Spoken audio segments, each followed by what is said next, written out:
Oh, sorry.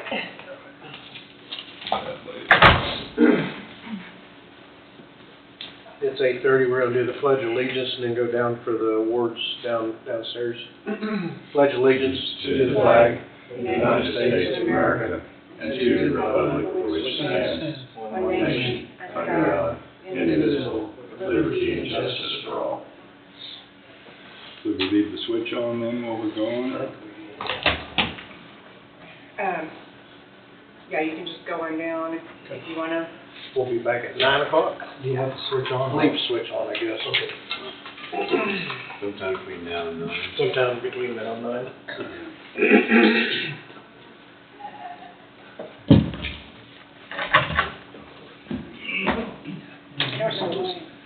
Sideways. Yeah.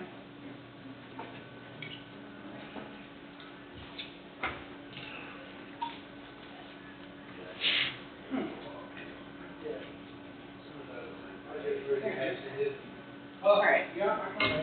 Thank you.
fell the other day and broke my shoulder, so. Oh, I'm so sorry. It's fine, appreciate it. So they replaced the Thursday, so, So you're freshly out. yeah, freshly out. Yeah. A little bit of discomfort. I came in and sat down a little bit. My balance ain't. Right. Well, I'm glad they did fix it. They Before gotta that fix that. happened.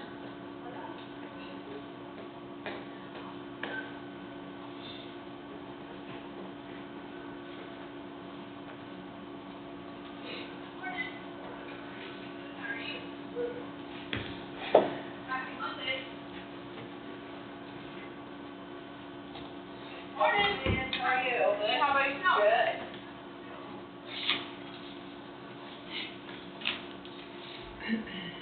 I need to get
Oh, come on. Kick us out. Yeah, we're begging you.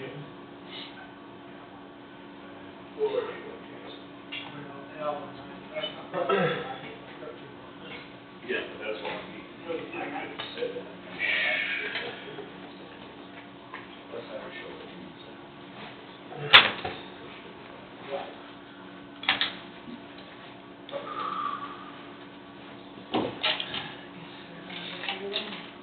About time. You can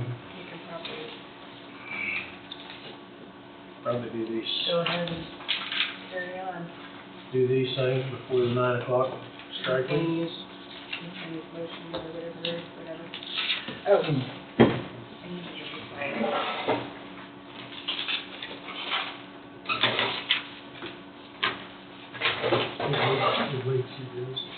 Yeah. The wrong date. Okay.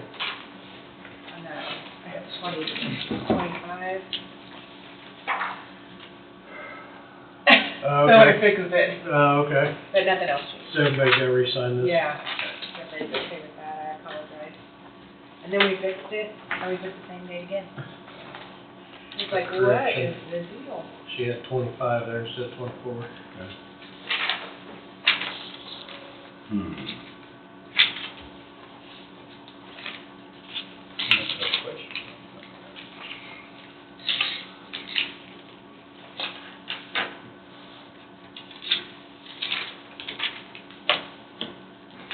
Miss Kimberly, I think it would be about done.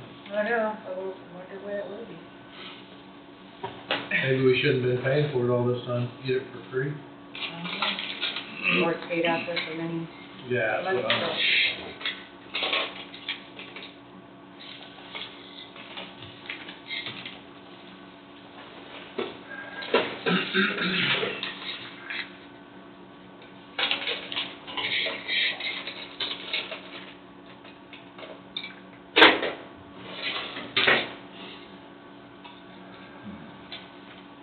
Angie, how you want me to handle these? There's no way I can do it, You can just, left hand. well, for your signing. If that Steve sign them or what? Yeah, if you want Steve to, and then, I'm gonna try to initial these, but I don't want.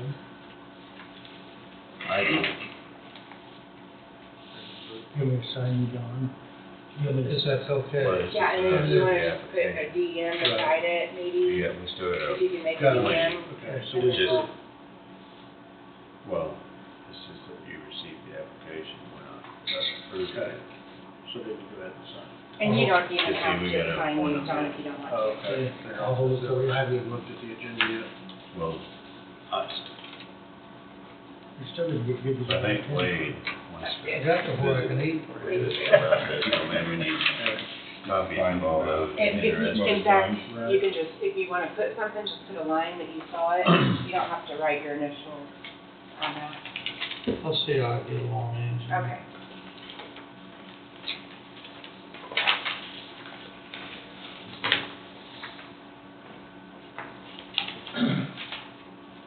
Thanks, Steve. Well,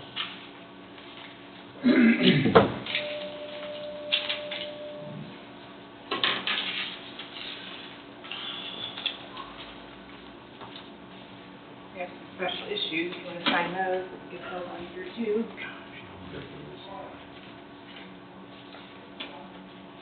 It's just acknowledging you've seen this. Right, that's what I just, No, we gotta appoint them yet, we I gotta, know what this is. Only she doesn't know. huh?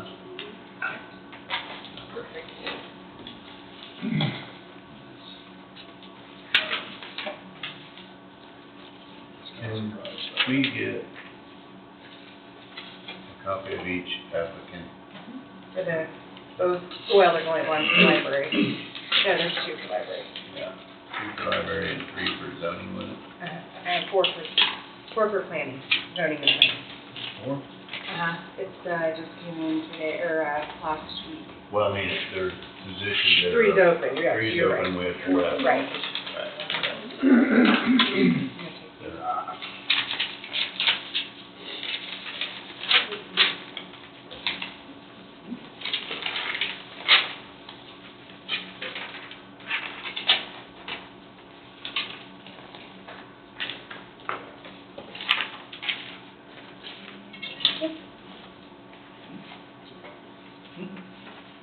Okay, how are you? I'm gonna take that. Yeah. Let me get all copies. Thank you. here's another one, Angie. Oh, okay.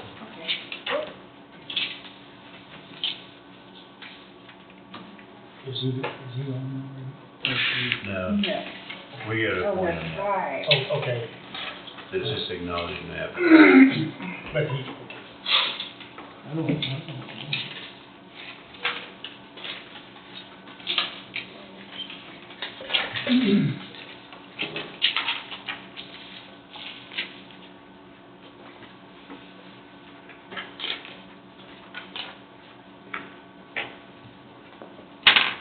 Morning, Mike.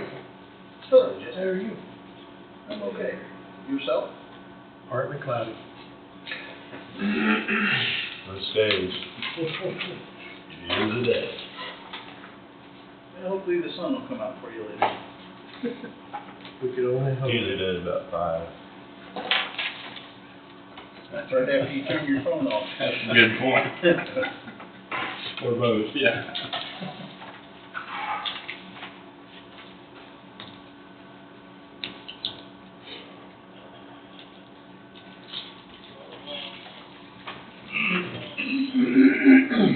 Mr. Bowie. Good morning. Are you waiting? Rise and shine. Rise and shine. Valentine.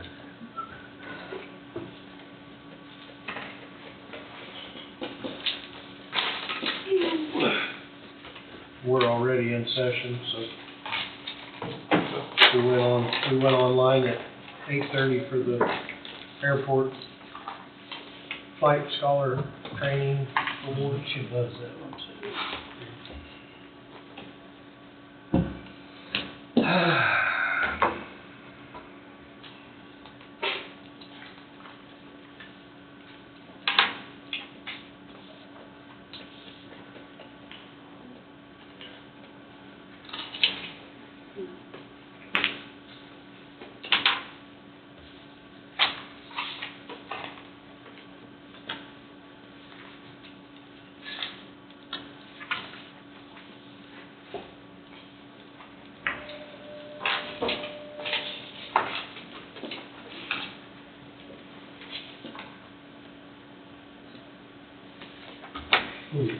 Oh, we'll have to roll this one.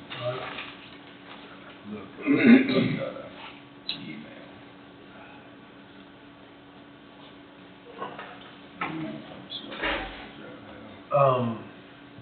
I guess first on the agenda today is approve the minutes of April 15th, 2024 as written. I'll second. Moved by McCurry and seconded by Meeks. I'm sorry, Angie's not Those in him here. guys. Sorry. She's coming down the hall.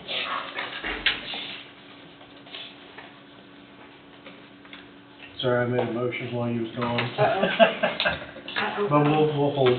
Okay, what do we have? Approve the minutes. Okay. McCurry moved, Meeks seconded.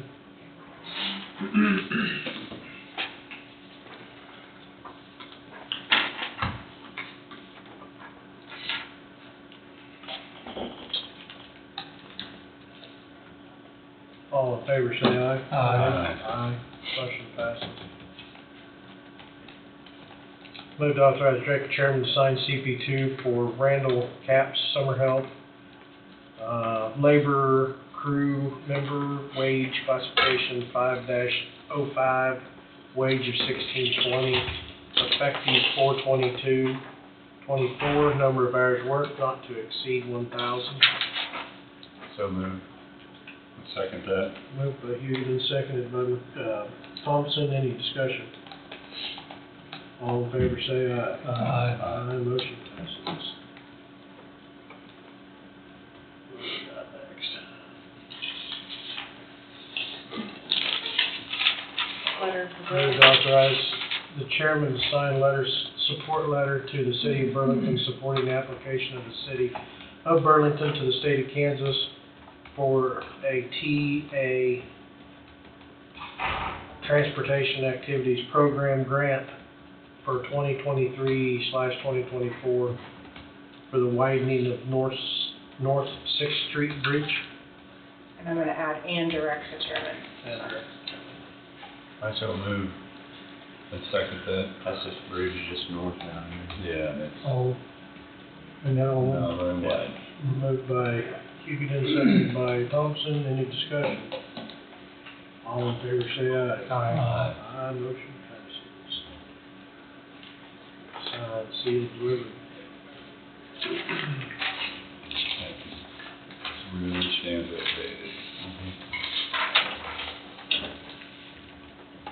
Last miscellaneous, or the next miscellaneous motion is, move to approve buying out the balance due and owning related to Marie Bell's economic development project in the amounts not to exceed $8,421, and that includes the balance due and owed and other associated fees, in a loan with the city of Burlington, and approved of the chairman to sign any necessary documents, including but not limited to a loan sale agreement between the county and the city of Burlington in order for the county to assume the loan on file with the Register of Deeds. The result of this will require the county to take further action in order to protect the county in this particular project. Funds to come from Economic Development Loan Fund. So moved. Second. Moved by Huguet and seconded by McCurdy. Any discussion? All in favor, say aye. Aye. Motion passes. Wade wrote that motion, didn't he? Mm-hmm. That's from the last one.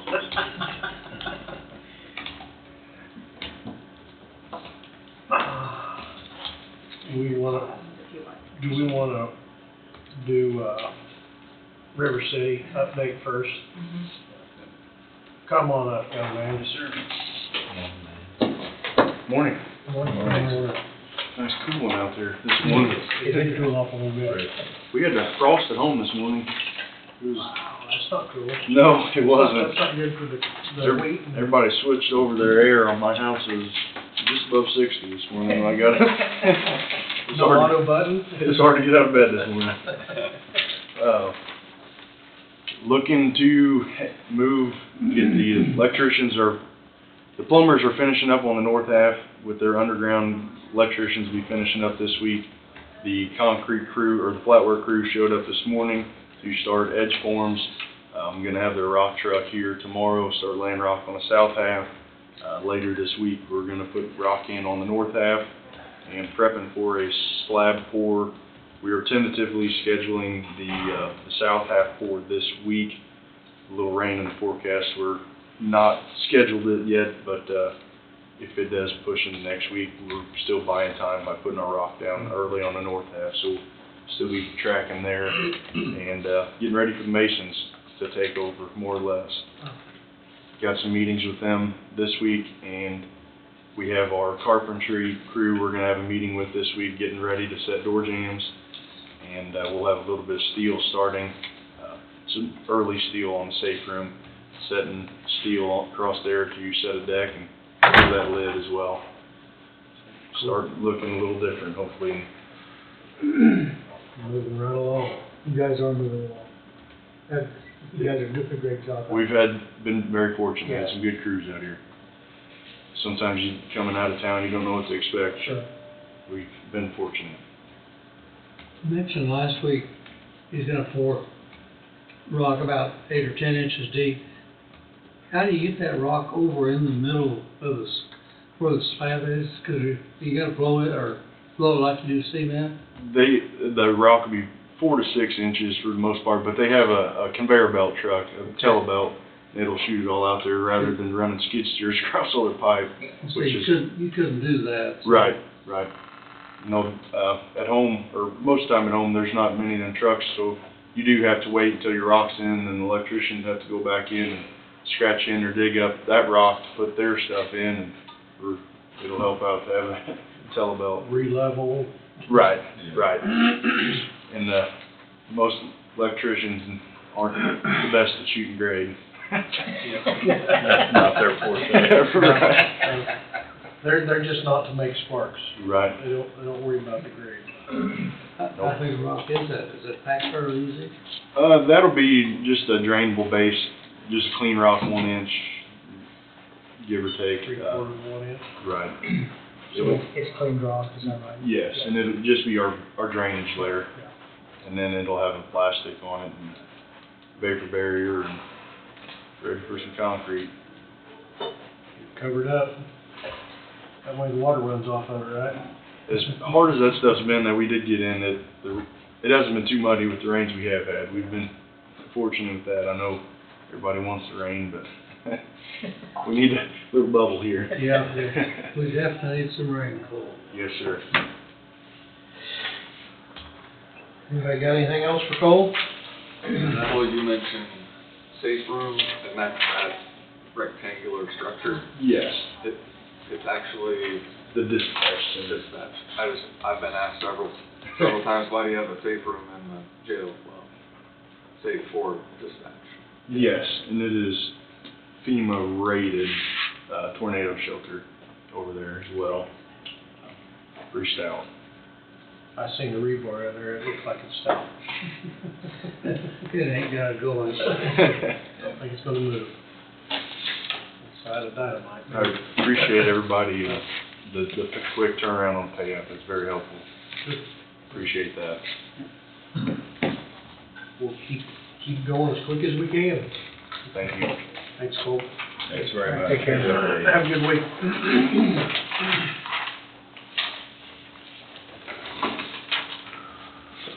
We're gonna run over today. Okay. Go ahead, next on the agenda. So the planning and zoning library board appointments? No, No? you can hold off on that. I can hold off on those? Yeah. Okay, We can good. move on with the agenda items. The Happy Burger program, Amy? We're running a little early. You're available? That works. I apologize for my voice. So I did print out my notes because it may be a little hard to understand.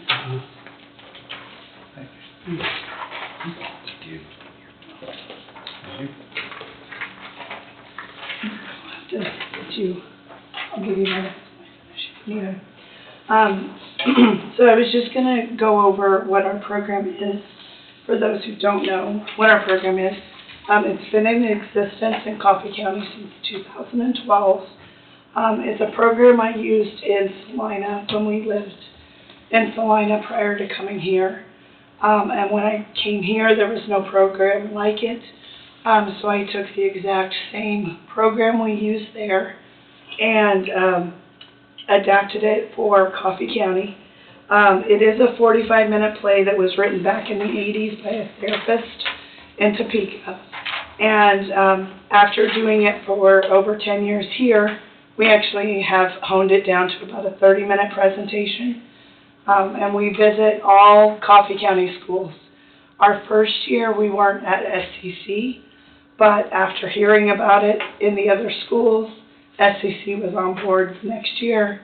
And we have visited all preschool through second grade students in Coffee County since then, with the exception of COVID year. And when I say preschool, I mean for 4-year-olds and up. It's not age appropriate for 3-year-olds. So we start with 4-year-old preschools and go up.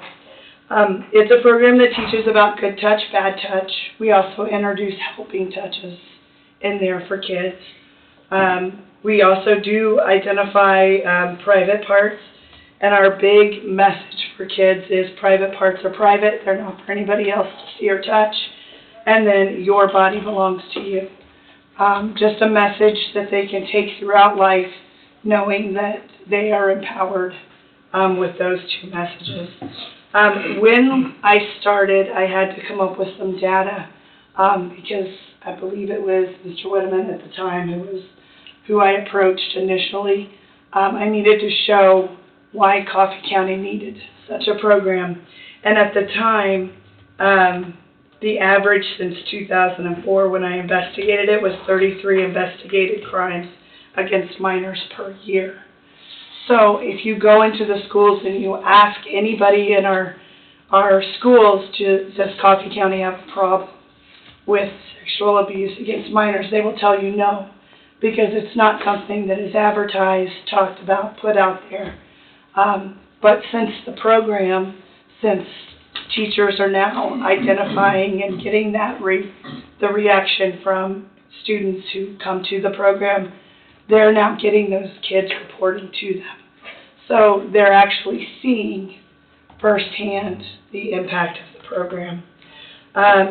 We have a no-cost program to the schools. And at the time we started, we used to give out handouts, but there was really no return on that investment. So since we've started, we've really cut down to just the bare minimum of what we need to go out there and visit. And I feel a little empty. Usually I have my bear next to me. And since doing this program for 12 years, I've only had to have 2 people, and 1 person moved out of Coffee County. So my bear has been the same bear. It's a tightly guarded secret so that nobody knows who it is in the county. But she is always right with me, upstaging me at every turn.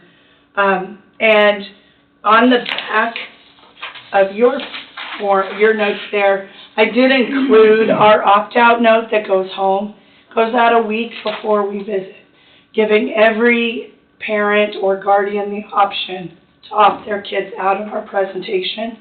But it also, more importantly, offers parents an invitation to come. And over the years, we have had visitors ranging from, I know one year the fire station sent representatives, the hospital has sent representatives just to educate their people on what the kids are learning, because when they come into the hospital or they come in to see a sheriff or the police officers, they want to know that verbiage that is being told to them. So we've had a lot of visitors, and I wanted you all to know you are welcome to our last one this year. It is in Waverly, and I think we have 3 different times because preschool is not in session that day. And they're mixed age. So we just opted to go ahead and not do preschool for them this year. What date is that? That's Friday the 26th, this Friday. And I did check with the school, and they said everybody's more than welcome to come and attend. You just have to check in with the office. Sure. So each presentation lasts about 30 minutes. We do it in the classroom, and the teachers are present, and usually you'll have a couple of parents come in. I was gonna tell you, do parents attend quite regularly? Or? You know, it depends on the school. You see Sure. very different things. I will say, so when we send the opt-out letters, the first year Burlington schools had a very high rate of opt-outs. In my opinion, having done it in Salina, they had 10 families opt out. This year we had 3 students, period. The counselors at the schools or the principal will follow up with everybody who opts out and just ask, why are you opting out? Is it something I can address? Right. Would you like to come in and visit? This year, Burlington had 2 families in addition to those 3 that opted out. When the counselor called, those parents came in with the kids, and both of them, when they left, said, not what I thought it was. So we do have quite a few in Burlington who come in. The other schools, it's just kind of hit or miss on whether or not they'll come in or not. But that is our Happy Bear in a nutshell. So you say you've had the same bear voice person Yes. since you started. Mhm. Do you ever have a male in the bear costume?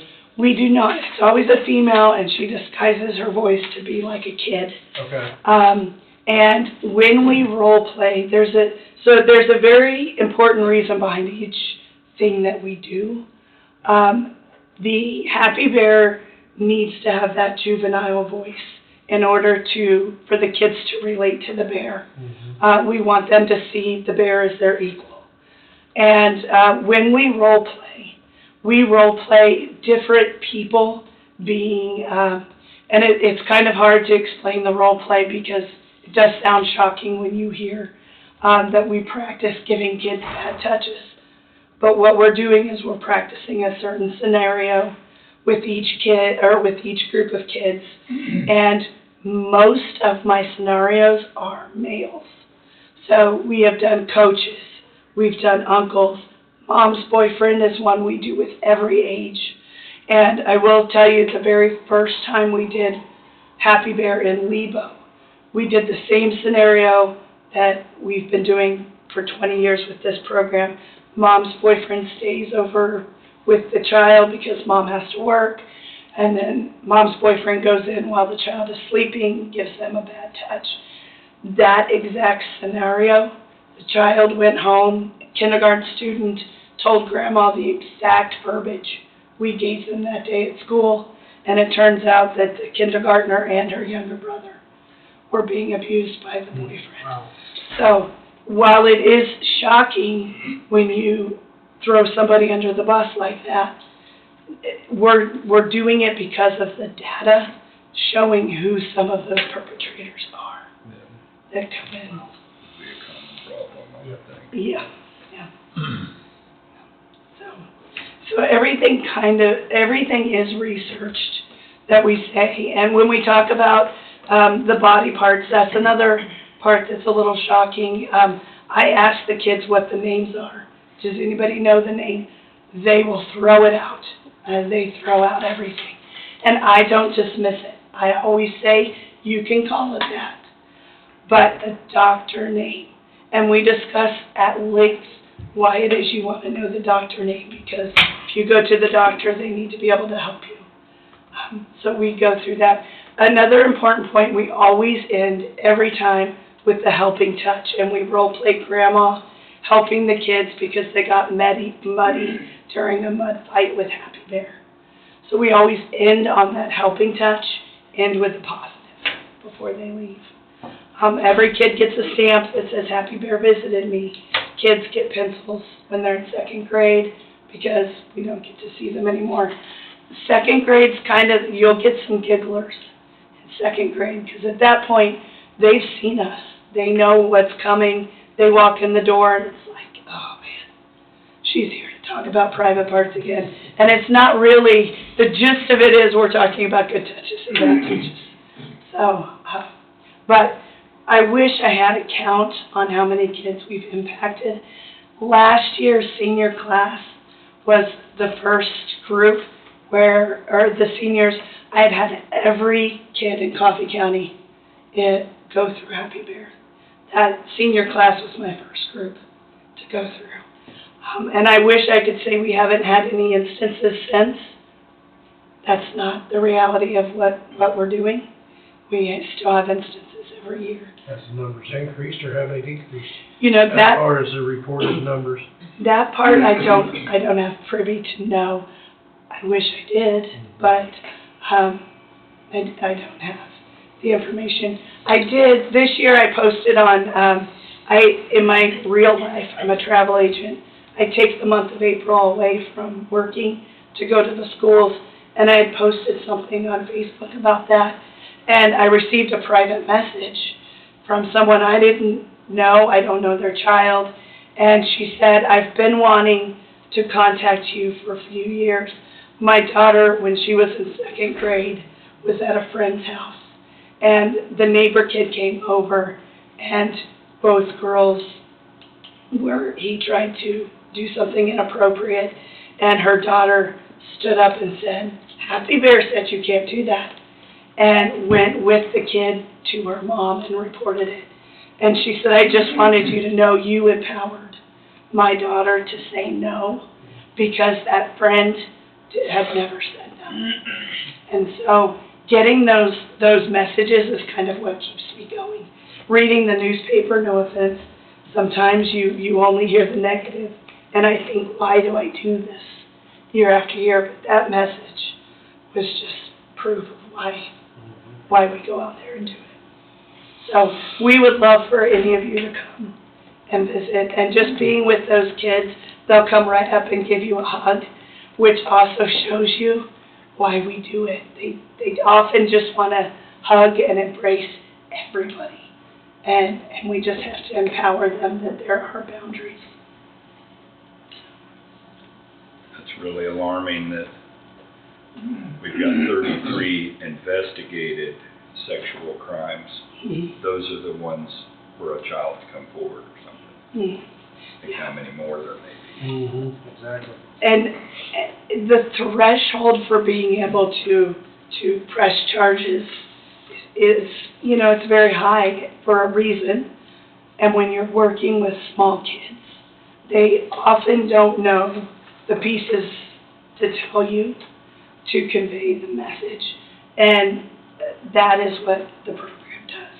It gives them that voice of, I know it's not appropriate, I know this, that, and the other. So, yeah. I wish I could give you numbers. I wish I could. But just, hearing those messages, it works. And it's in the Kansas City schools. I know Emporia has a form of it. Everybody does it a little differently. When I came here, I just bought the costume and out we went. So we've had the same thing happening in our community for 12 years. And there were posts on my Facebook posts from all over the state saying, my kids had that. I had that growing up. So I love that we can keep it going here in Hope County. Any other questions for her? Appreciate it. All right, thank you. Thank you. Thank you.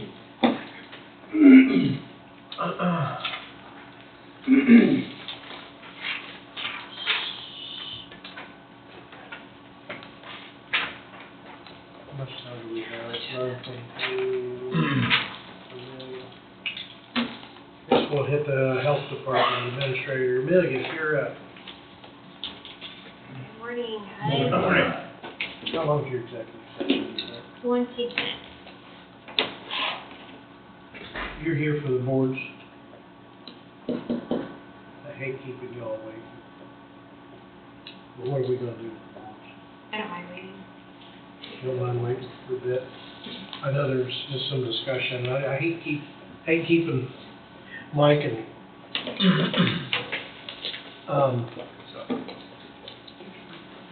you'll give us just All right, okay. take one, pass it down. Take, pass it down. It's all Oh, one packet, take- it's a packet. Just pass it on down. Just pass it down to. It's all one packet. Oh, okay, okay, I got you. All one packet. Pass it on down, Don. There you go. That's your. Okay. Oh, I made it extra, okay. That's yours. Okay. Wade, you want one? Here, yeah, I have an extra. I don't know what. Sorry.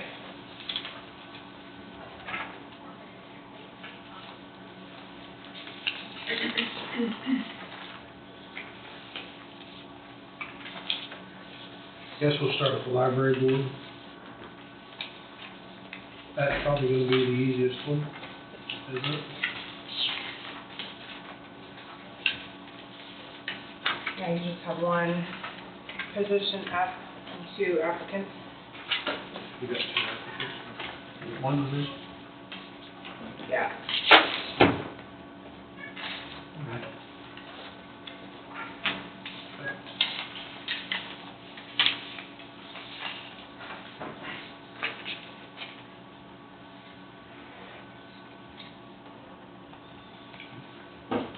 Liz is already on the board, is that right?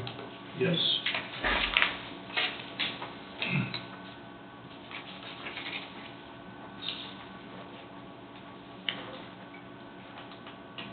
And it's just one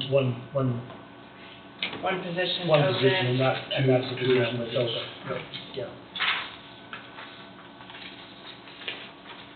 I guess from my point of view, I'd just keep Liz on the board, on the library. She does a good job. Motion to reassign Liz Collins as library board member. I'll second. Moved by McCurry, seconded by Meeks. Any discussion? All in favor, say aye. Aye. Aye, motion passes.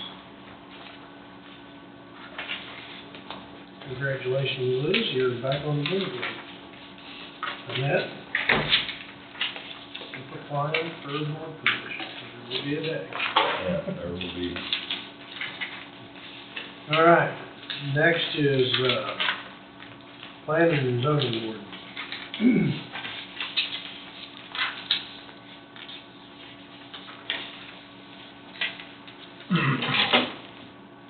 I know, Fred Nichols been on there for 3 years, and he's in District two, and I know it doesn't make any difference technically what districts are in, but I know they're evidently for a period of time, District Two doesn't have too many board members on some of our committees.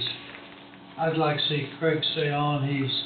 I think the two or three meetings I've been to, I think he's done a very good job.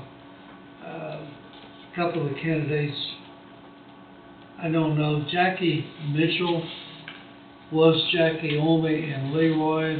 She's moved back to Leroy now, and that's where she's going to continue to live the rest of her life, build a new house. And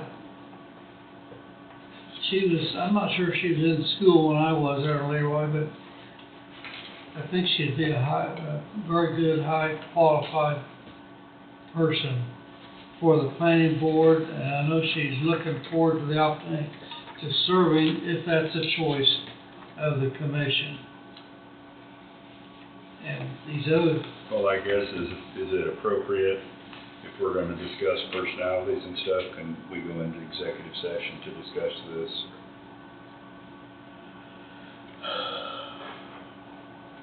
Gone. He left us. Yeah, it is, isn't it? Yes, please. I'm sorry, there's three positions open, is that Correct. correct? Well, Anti's resigns, or hers is one. Okay.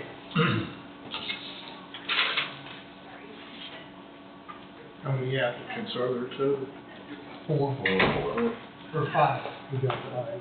Oh, yeah, excuse me, 5. There's three, yeah, there's 3 open. Yeah. That's Steve. Yes, sir. Question was asked if we could go into executive session to discuss the applicants of the zoning planning board. They're not non-elected personnel in their appointments, so I guess you'd have to have a specific legal reason for wanting to go into executive session. You may have one, but I don't know what it is right now.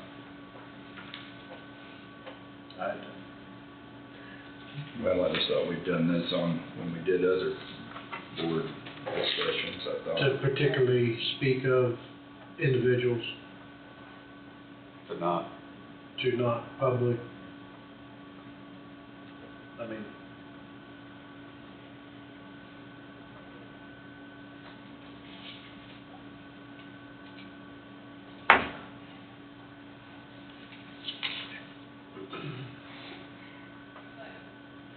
so it's not non-elected personnel, because they're not employees of the. they're not employees of the county. They're volunteers, They're volunteers. and I think they should be protected by Sure. discussion. I mean, I got a complaint email here that I'm not gonna bring up in public. Right, that's my point. Okay. Just trying to figure out what we could go in under, because, quote, discuss. So, discussion may be spirited, it may be personal, it may be something that would, Somebody's gonna take offense to it.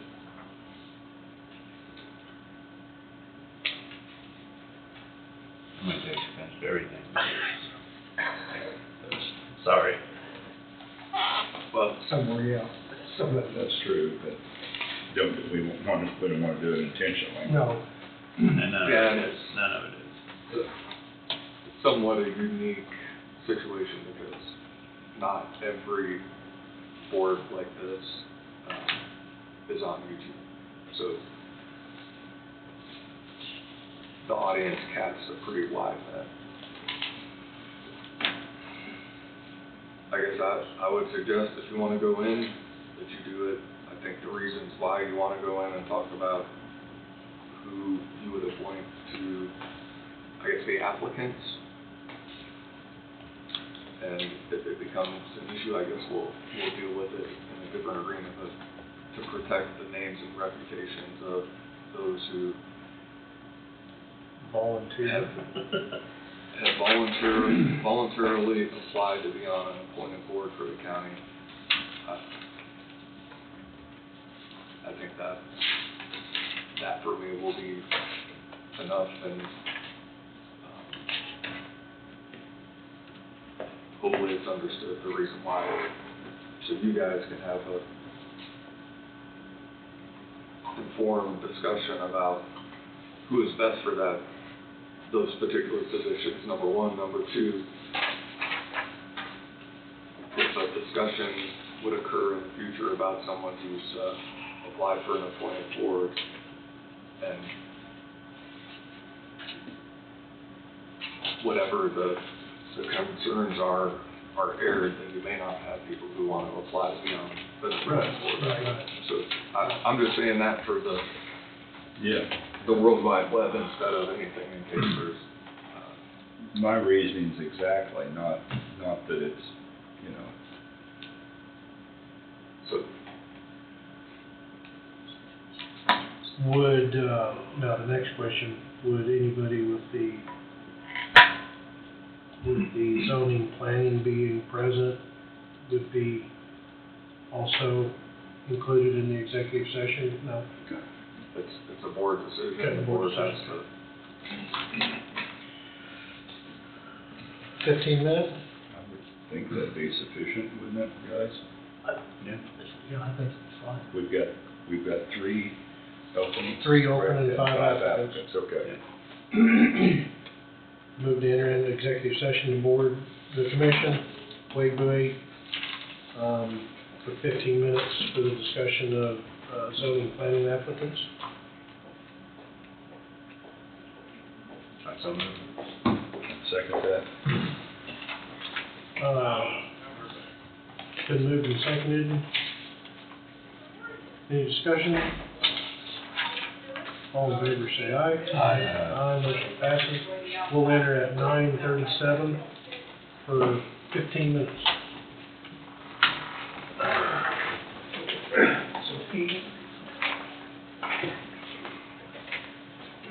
How did?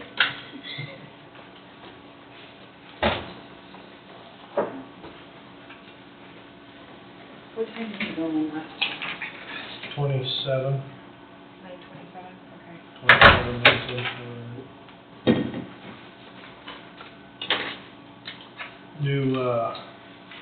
All right, we're back.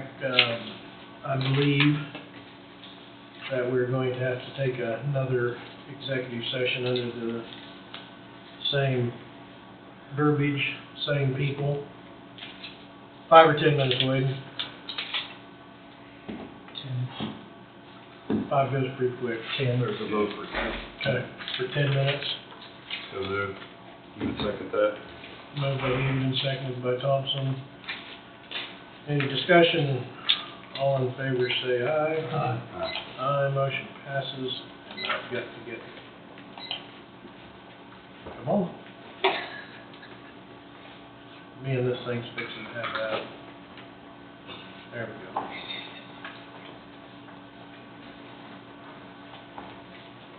Can't get it off the 40. Okay, we will enter at 9:58 for 10 minutes. Pick it up.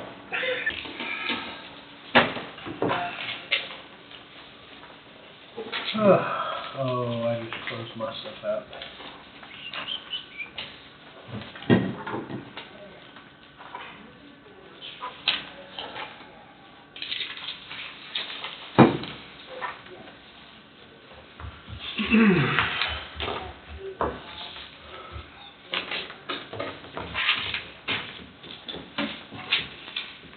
Okay, we're back.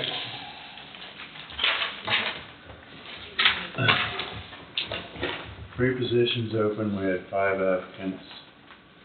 Vandenberg, asked to re-up, Craig Nickel asked to re-up, Aaron Thompson, Jacqueline Mitchell, and Clay Roll.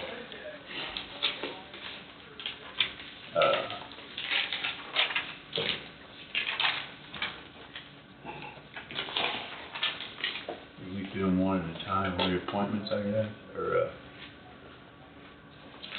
We just make, so I'll make a motion to appoint Jacqueline Mitchell. I'll second. Been moved by, What do you need? Hugden. Oh, she's gone. She's gonna get, I'm writing. oh, you're writing? Yeah. Been moved by Hugden, seconded by Meats. Is that legal? Well, I don't think so. probably want her to do it, although I mean, Gosh, I don't wanna do anything illegal. I'd like to try to do it. Well, I mean, I know what you mean.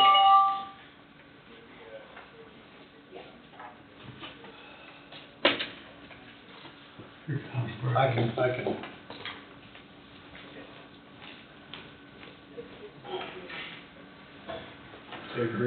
Tom made the motion, seconded by Dawn for Jackie Mitchell.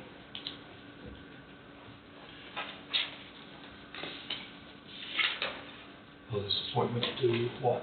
Planning and Planning and zoning. Zoning plan. Planning and zoning. Okay, been moved and seconded. Any discussion? All in favor, say aye. Aye. Aye, motion passes. I would recommend, Clay Roth be considered for planning board, planning and zoning board. I second that.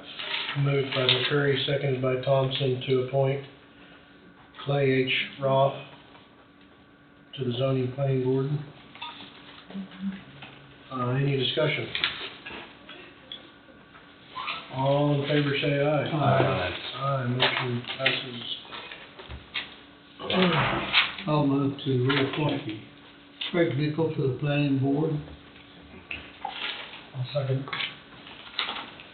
Moved by Don Mates, seconded by Stephen Curry to reappoint Craig Allen Nickel on the zoning planning board. Any discussion? All in favor say aye. Aye, motion passes.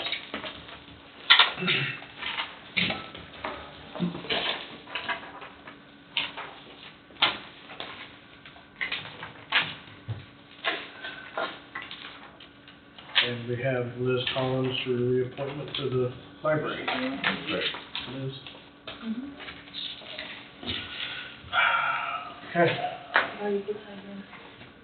I'd like to thank everybody that applied for the zoning and planning and the library board. We need good volunteers out there to fill some of these boards, and your name might not have been chosen this time, but there's always the next time.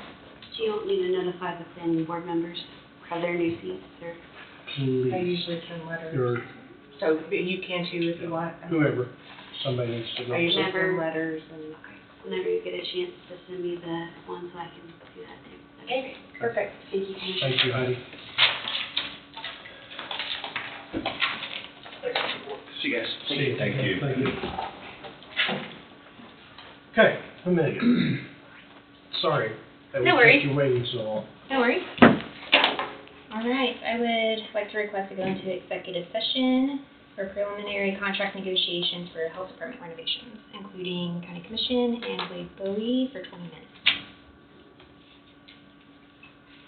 I will move. Second. Moved by Knight, seconded by Hugden, 20-minute executive session, board, Amelia, director with the health department, and Wade Bowie. All in favor, say aye. Aye. Aye, motion passes. We will enter at 10:18 for 20 minutes.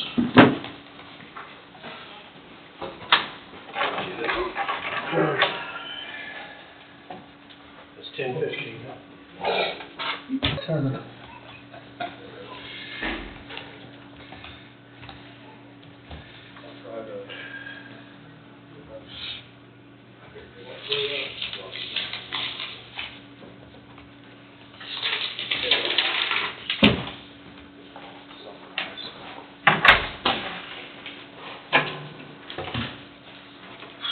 All right, we're back.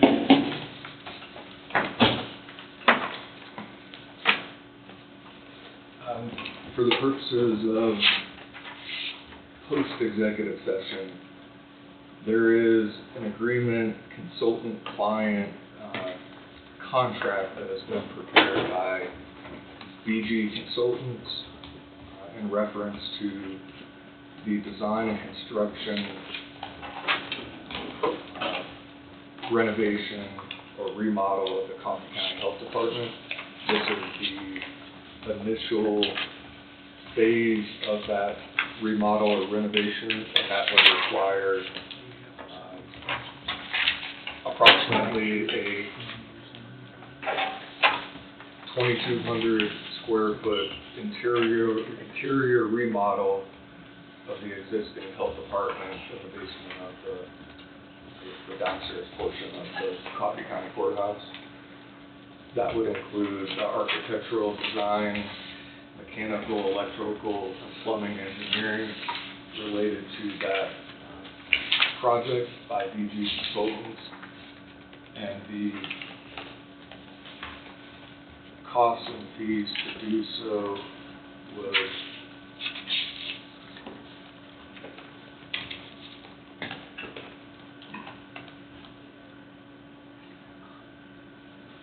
fee for the project $51,612 plus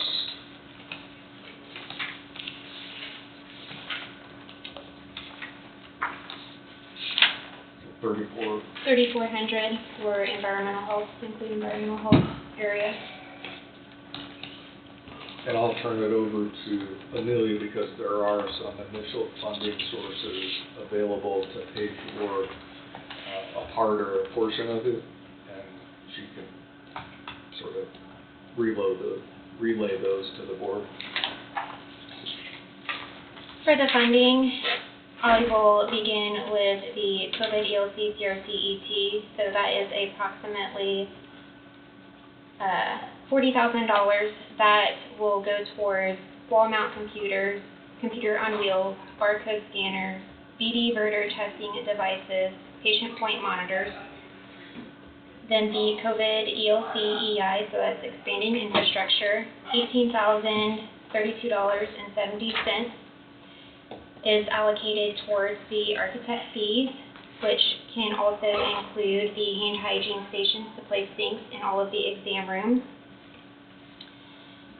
And I have also received amended funding from the Family Planning Grant, which is $10,000, and that will go towards exam tables. And maybe for the public, if you could just, those watching online, the need to remodel and what is the long-term forecast and why are you doing this?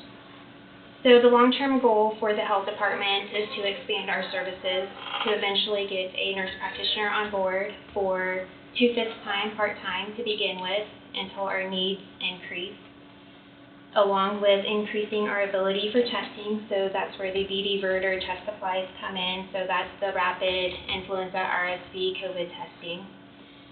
And then we would also like to continue towards getting pathways and then becoming a federally qualified healthcare center.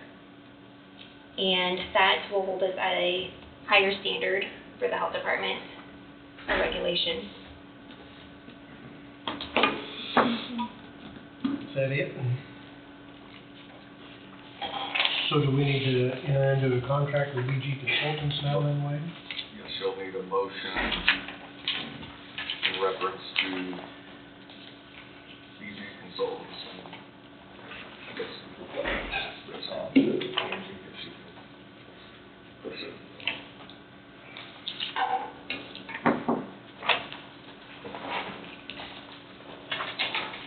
Your staffing's full down there, isn't it? Technically, we have one full-time nurse position open.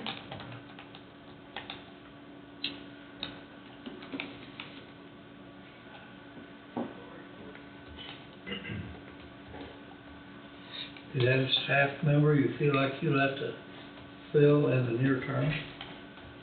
Or is everything working very well right now? So it's working pretty well right now. Once we get a nurse practitioner on board, we may potentially need that other nurse. So my goal is to supplement some of the salary through an additional grant that I received funding for back in December of 2023, and that's the Workforce Development Grant, and it can only be used specifically for the employees of public health, so salary can be included in on that, and the way that we could include salary is for the training hours. So once we get a nurse practitioner on board, we might potentially need that nurse position, or we can allocate, or I would request to allocate that towards the nurse practitioner's salary. I believe it's for $50,000 for that open position, baseline, depending on their experience and education level.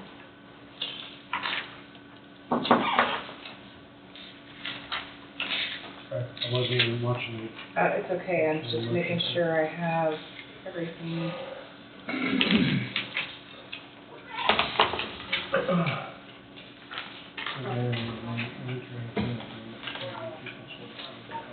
Are you not? Fiction.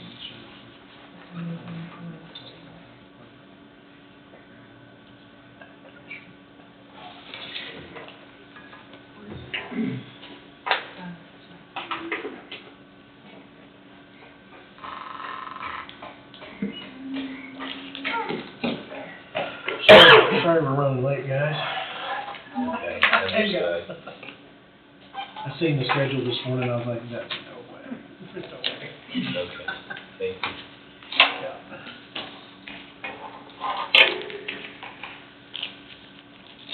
I don't know, maybe we just need to refresh it.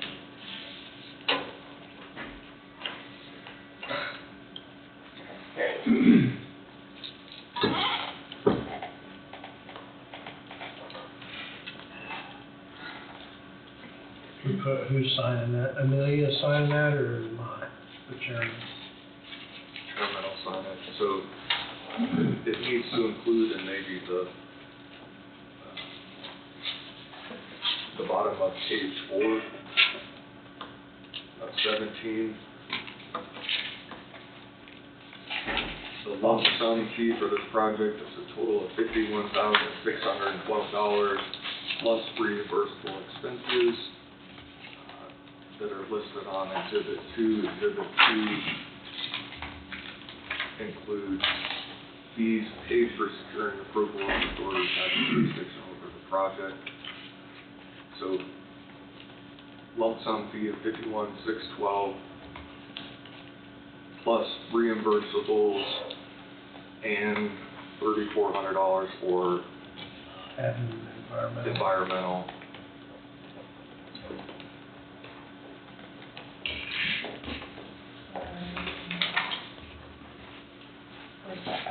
That's the what? Well, $3,400 to include environmental, renovation, right? Environmental health renovation. Oh, it's including that or in addition to? $3,400 is for adding the environmental health renovation. So would that be a total of $56,12 with the 34 added? Yep. Yes. 50.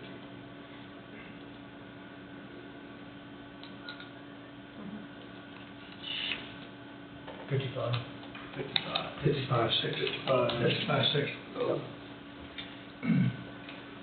55, what'd you say, 12? 612.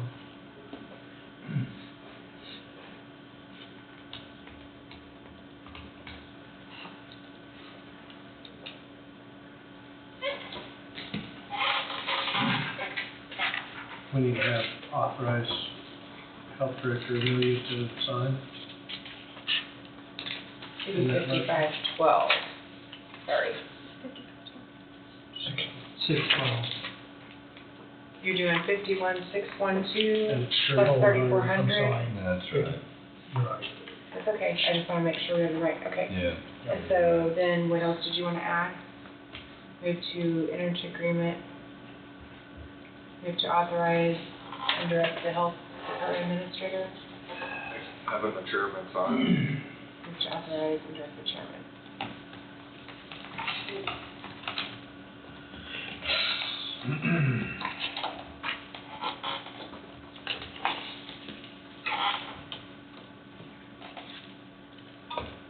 Alright, here we go, finally. Move to authorize Director Chairman to sign an agreement between BG Consultants, Coffee County, Kansas for obtaining services for the following improvements for Coffee County Health Department remodel, design, and construction administration. Burlington, Kansas, lump sum fee, $51,612, plus reimbursables of $3,400 to include environmental health renovation.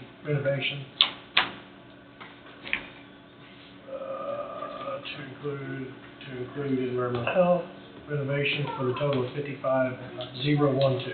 Funds to come from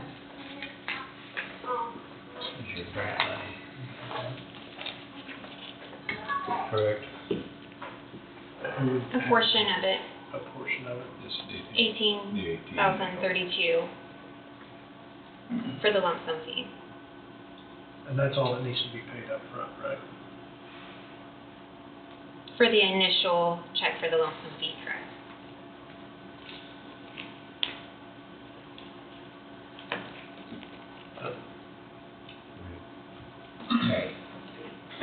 That's where we're, Yeah, that's. funds to be paid from, She's taken $18,000 some odd dollars to pay $1,832. a grant money, and the rest will come out of courthouse general, I assume. Yes. If that makes a difference, or do we just roll? So initial funds of 18,000, how much did you say, 31? $1,832, right? Yes, $18.32 plus 70 cents And what? and 70 cents. Okay, to come from, what did you say it's called? COVID, ELC, EI. Hold on. COVID. EIC.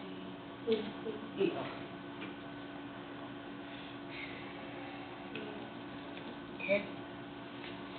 Grant funds, is that what it is?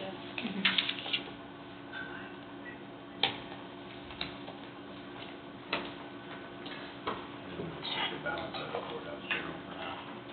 Yeah, I think so. Yeah. The balance coming from courthouse general. Yeah, I mean, do you want to do, general fund capital outlay, 'cause that's where you're building. That's where the building stuff comes Yeah. from. Okay. Then there. Okay.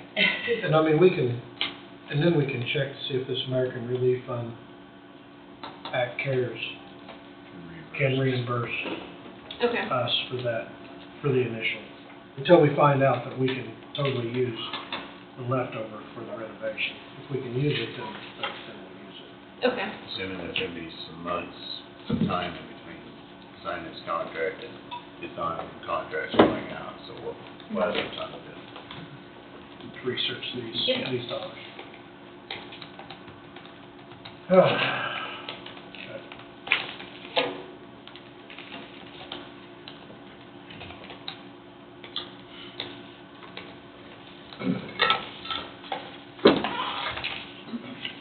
Then it'll all be signed. Yeah, that went a lot longer.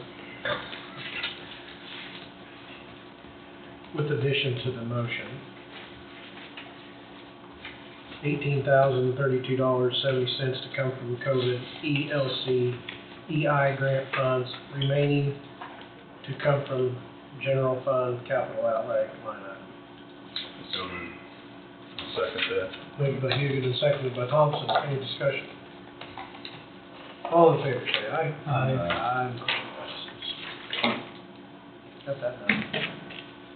And I gotta sign that, don't I? And we have 2 copies signed, one for executed and one for them. Okay. There should be a second page.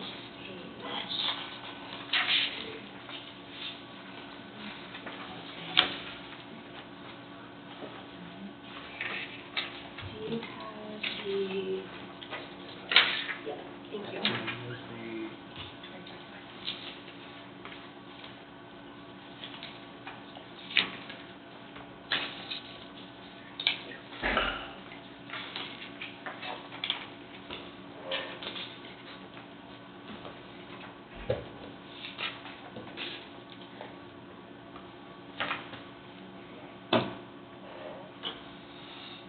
See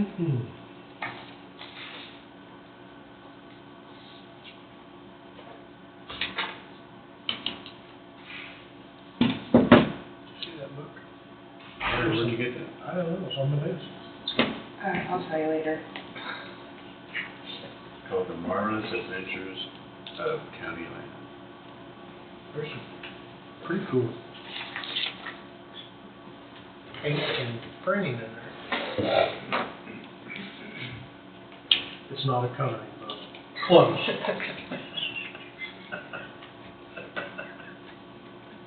Need colors.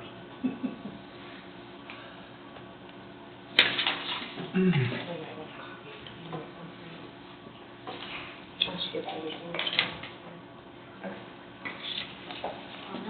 All right. Thank you, ma'am. Thank you so much for your time. I Thank you appreciate very it. much. Thank you. All right. Fiber board.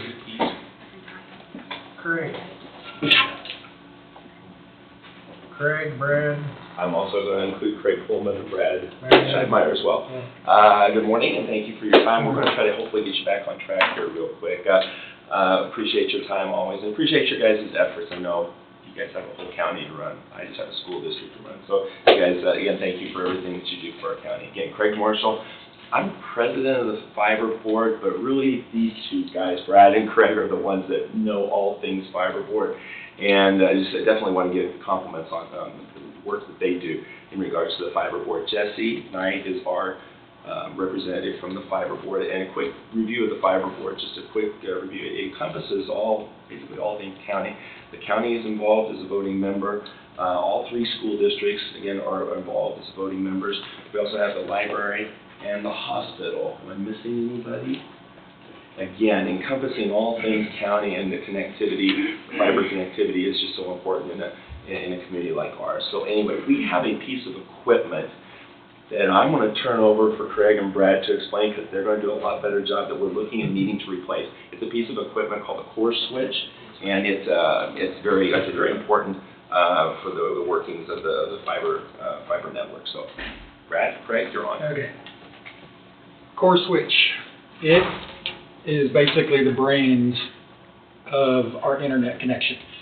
It sits down in our basement, and anytime any computer wants to talk to anything else in the courthouse, on the internet, it goes through the core switch. Core switch decides what it is, where it goes to. You know, it talks to, like I said, the hospital, all the schools, everything goes through that core switch. And the current core switch down there is over 10 years old, and it is getting toward the end of its life. And so we got bids to replace that, and the price shocked me. Shocked me, really shocked me. The cheapest of our options came back as $90,621.92. However, because we were lucky enough to have the schools and the library on this with us, we can apply for E-rate funding. E-rate funding is through, is it the phone universal fund? Okay. Everybody pays universal fund on their phone bill. It goes to the federal government sends it back to schools, libraries to offset internet costs for schools and libraries and things like that. Because we partner with them, we could apply for the E-rate funding. And so with that, our final price will be $36,701.88. So 2/3 of it will be refunded to us. So the final cost, like I said, will be $36,701.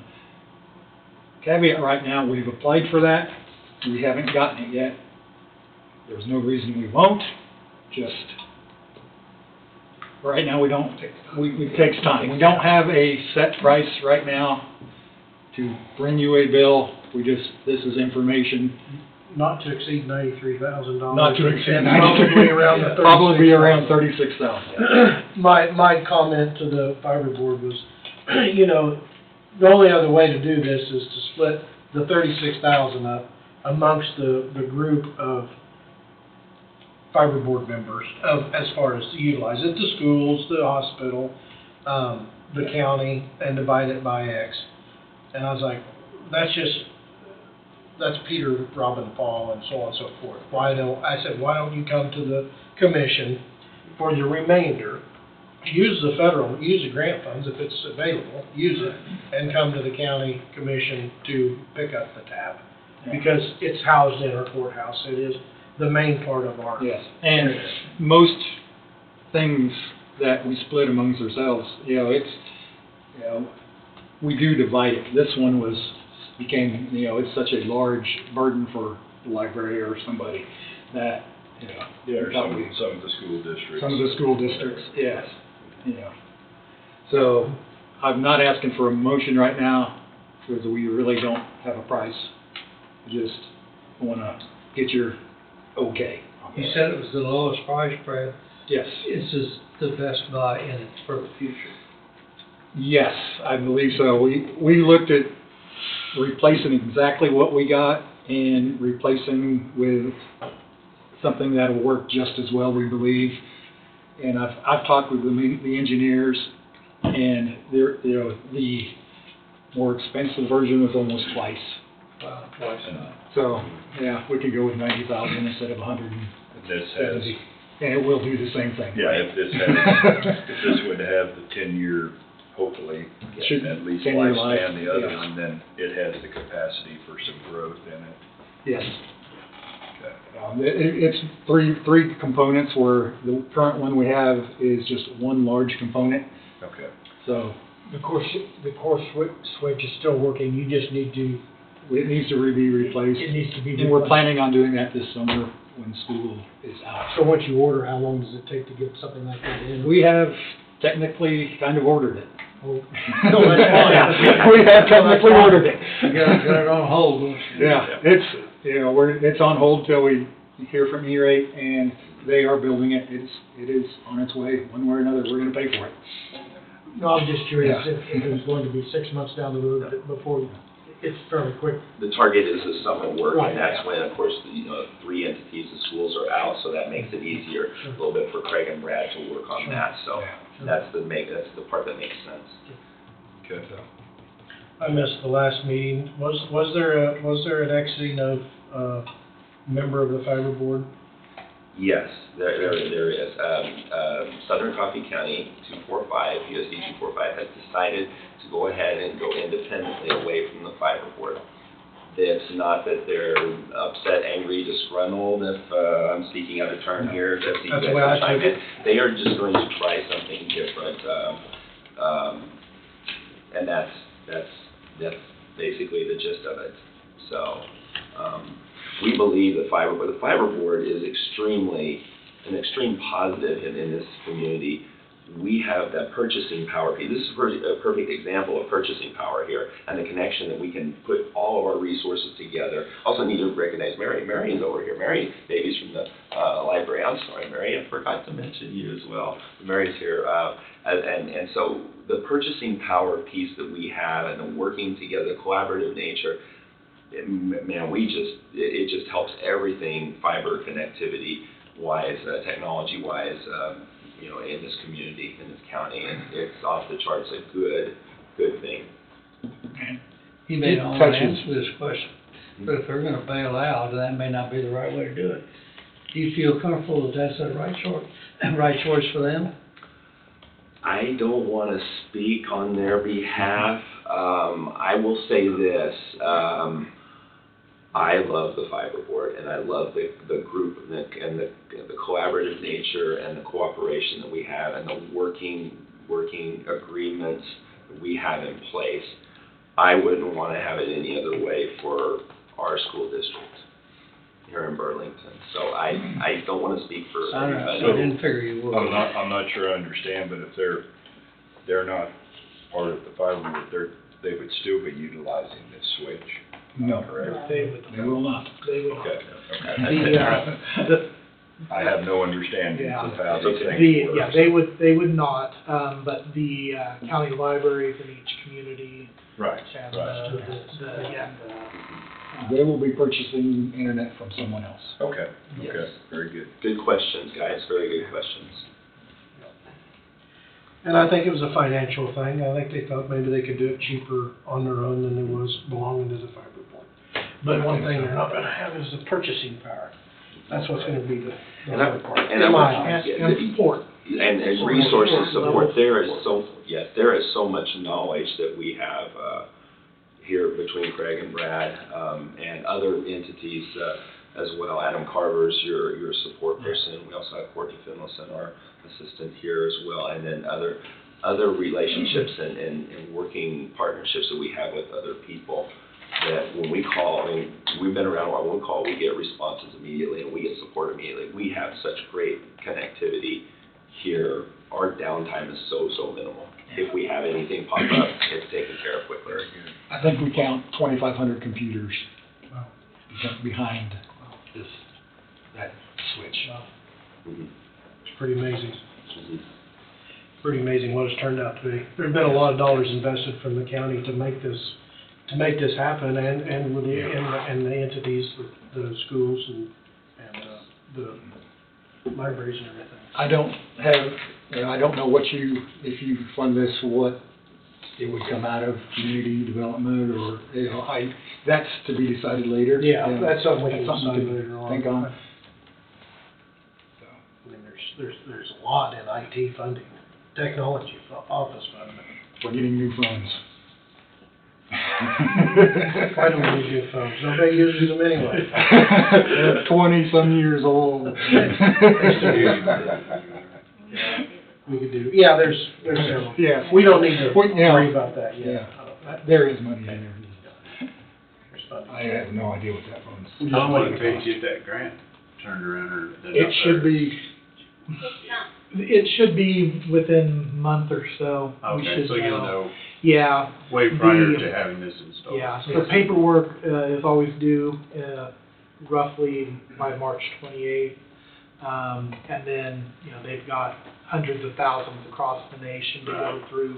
And so it's kind of, a lot of people have already gotten things, and it's just kind of rolls as they get through them all. Okay. There honestly really should not be any reason we shouldn't get that funding.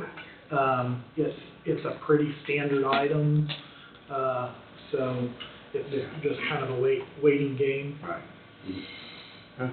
And I shocked you with a big number first and gave you a small number. Good job, Brad. It's called preconditioning.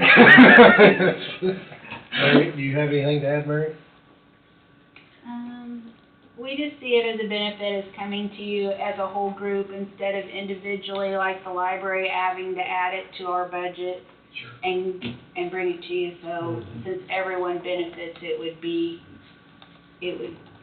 easier just to request it this way. I agree. Sounds good. Okay. Let us know when you get a final bill. Okay. Appreciate the update. Thank you, everyone. Thank you. Thank you. You guys have a good day. Thank you for your time. Thank you, Mary. Thank you.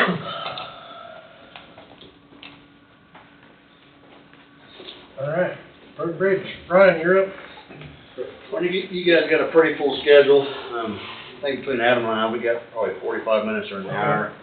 I don't know what's after us, but I think it shouldn't take very long. So if you guys want to jump ahead and knock him out, just get him on the way. Yeah, Walker. Citizen State Bank. Come on up, Walker. All right, I will be quick. They're just pre-warning us that they're gonna beat us down pretty hard. They don't want any other witnesses here. What I have is another extension for SSM. What's really creating that, Walker? It's nobody USDA. I talked to Bart this morning, for about half an hour. Their conversations with USDA has brought in the closer, which is good news. Means we're getting close. They had about 3 or 4 things that they needed to clean up, which they have. Bart had said that the department they're working with inside USDA, that about everybody took last week off. So there's kind of another stall week that no fault of ours, theirs, anybody else. It's USDA. That's just what they're doing. That's correct. Just what they're good at, stalling. Correct. So there's been, I mean, our hangups have been minimal. We're not at a roadblock. It's just a time issue. So I do have the extension agreement here from the last time I was here, and I did check with Richard this morning. Our numbers both line up. We both agree on the numbers. I think that there was just one small advance from last time. They haven't really been using this much because we're just kind of in a waiting period, so. What I have here is another 2-month extension. The remaining balance of the line of credit, principal balance is $288,226.57.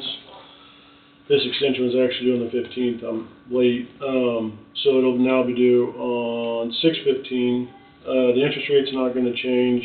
The interest will be paid current, which is what we've done every time. That interest amount is $2,489.08. And we're going to extend it 2 months and no changes to the rate. What is the interest, 2,000? $24.8908.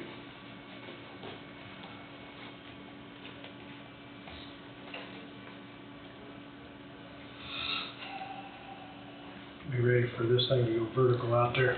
You and me both. Yep, they said they got people standing by with shovels, I know. just waiting. I know, I talked to him last week. He didn't say they was redoing this, and then I seen it on the, he was very hopeful that they was gonna be able to get the federal money last week, I think. Yes, their office, Shut down. yeah, taking a little vacation at the USDA kind of threw a wrench in it, but, we're so close. We're so close. Alright. I so moved. Move to authorize Director Chairman to sign extension arrangement presented by Citizen State Bank in reference to the SSM Airport Property Project originally due on November 10th, 2023, and now due on April 15th, 2024, with the remaining balance. No, hold on. Okay, so what? This is the principal, that's the interest. Okay, so remaining balance? Remaining balance of 288. 288? We put the interest, the advance the interest yet. And then we have one advance on it. What? Thank God That for was a undo. big, that was a big number. And then there's 2 Alexas I circled on those, which will be sent next to those. Okay. Thank you. But we need to know where when it's extending out to, don't we? 2615. Oh, here, how can you?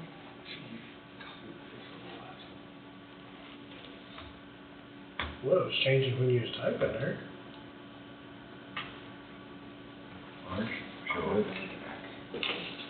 Oh, my world's spinning up there, isn't Yeah, it? it's been in my world right at the moment. Well, Tom can read it if he's updating. They'll officially run again. I had to go out and read it when I was looking on wage to help him, 'cause for some reason. Did yours update? Yeah. Oh, wait, here, I think it did it. Nope, down. No, I moved Oh, it up she here, moved that's it. why you didn't get it. Okay, here we go. Motion again. Move to authorize Director Chairman to sign the extension agreement presented by Citizen State Bank in reference to SSM Airport Property Project, originally due on April 15th, 2024, to now be due June 15th, 2024, with the remaining balance of $288,226.57, with the interest of $2,489.08 to be paid. So moved. Second. Moved by Hughton, seconded by Meats. Any discussion?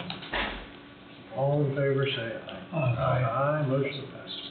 You said vote for the Exodus last time? Yes, please. This came completely off of this one. It's up at in front of Road and Bridge. Pardon? It's in above Road and Bridge. It's right We above put it up. the bridge. Oh, yep. Yeah. There, it's right there. It was down below there first.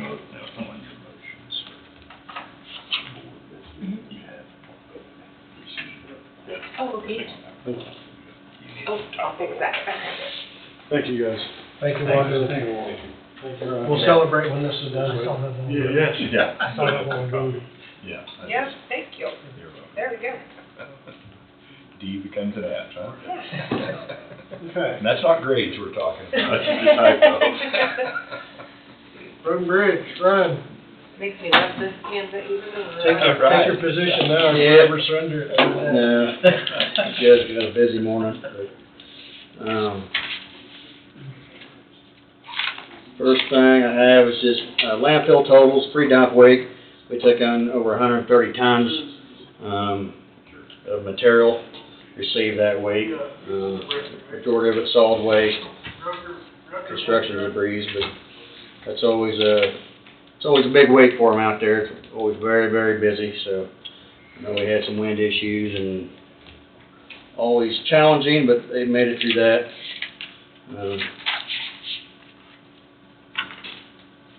First motion, looking at, is basically to amend a resolution that's in place out there at the landfill. Currently, there's a resolution that allows us to sell our pre-used culverts, barrels, and railroad ties. Been needing to update the prices that go along with that. I think last summer we talked about those used paint totes that we get from our striping. So, I would like to get that added to the resolution so we can sell those out there. Basically just looking at charging $10 a piece. We've got over 100 out there. If we could sell a few of them that way, in the end, if we have a county auction, we'll throw them in that or maybe try to online them at some point. But we've had a few people ask, individuals out there, if we sell them. And so right here, I'll go ahead and... What about the other items, the culverts and the railroad ties and et cetera? So, I mean, that's currently on the resolution now, so I'm just wanting to add the paint totes to it. And this is kind of the price sheet that goes along with the resolution, just so you can see. It's got the culvert prices listed and then also the steel barrels, ties, and the paint totes. So citizens are allowed to come out, buy barrels if they want them. Yeah, the barrels is something, we used to get our paint in barrels and not totes, so we used to sell a lot of barrels. We don't really get them that way anymore. I'm not saying they don't show up occasionally through people dumping stuff off, but we don't really give, there's not many barrels to get out there anymore. The railroad ties, that's something that, you know, we don't have right now. I know there's a project that Wolf Creek's getting ready to do to take some railroad stuff out that we'll be getting some ties in, so there may be some used ties coming in with that we would resell if there's any value to them there. And basically, just kind of updated these, this is our culvert price sheet. You know, if we change a culvert out, sometimes landowners will see an old culvert we're pulling out and they'll want to purchase it. We haul them into the landfill out there. You know, people can go out there and purchase used culverts. You know, sometimes there's a good selection out there, sometimes there's not. It just varies, but yeah, basically this resolution just allows us to do all that and sell all that. So you don't spend a bunch of effort hauling containers into the county auction and then hauling them back out there? Well, that's, if they go in the county auction, hopefully somebody give at least $1 for them. Oh, But at least, like I said, I think we have like 120 some out there right now, so there's a bunch. We've had 4 or 5 people ask if we sell them. I mean, well, I would like to, but I mean, we can't really until this is added to the resolution, so. All right. Move based on the recommendation of the Road and Bridge Superintendent and approval of the county attorney to approve resolution 469-D, an amended resolution disposal of free used culvert pipes, metal barrels, railroad ties, and used plastic totes. I'll move. I will second. Moved by McCurry, seconded by Knight. Moved by McCurry, seconded by Knight. Any discussion? All in favor say aye. Aye. Aye, motion passes. All right, thank you. Got a few asphalt motions to award some asphalt, but before we do that, just wanna have a brief discussion on some history, I guess, more than anything.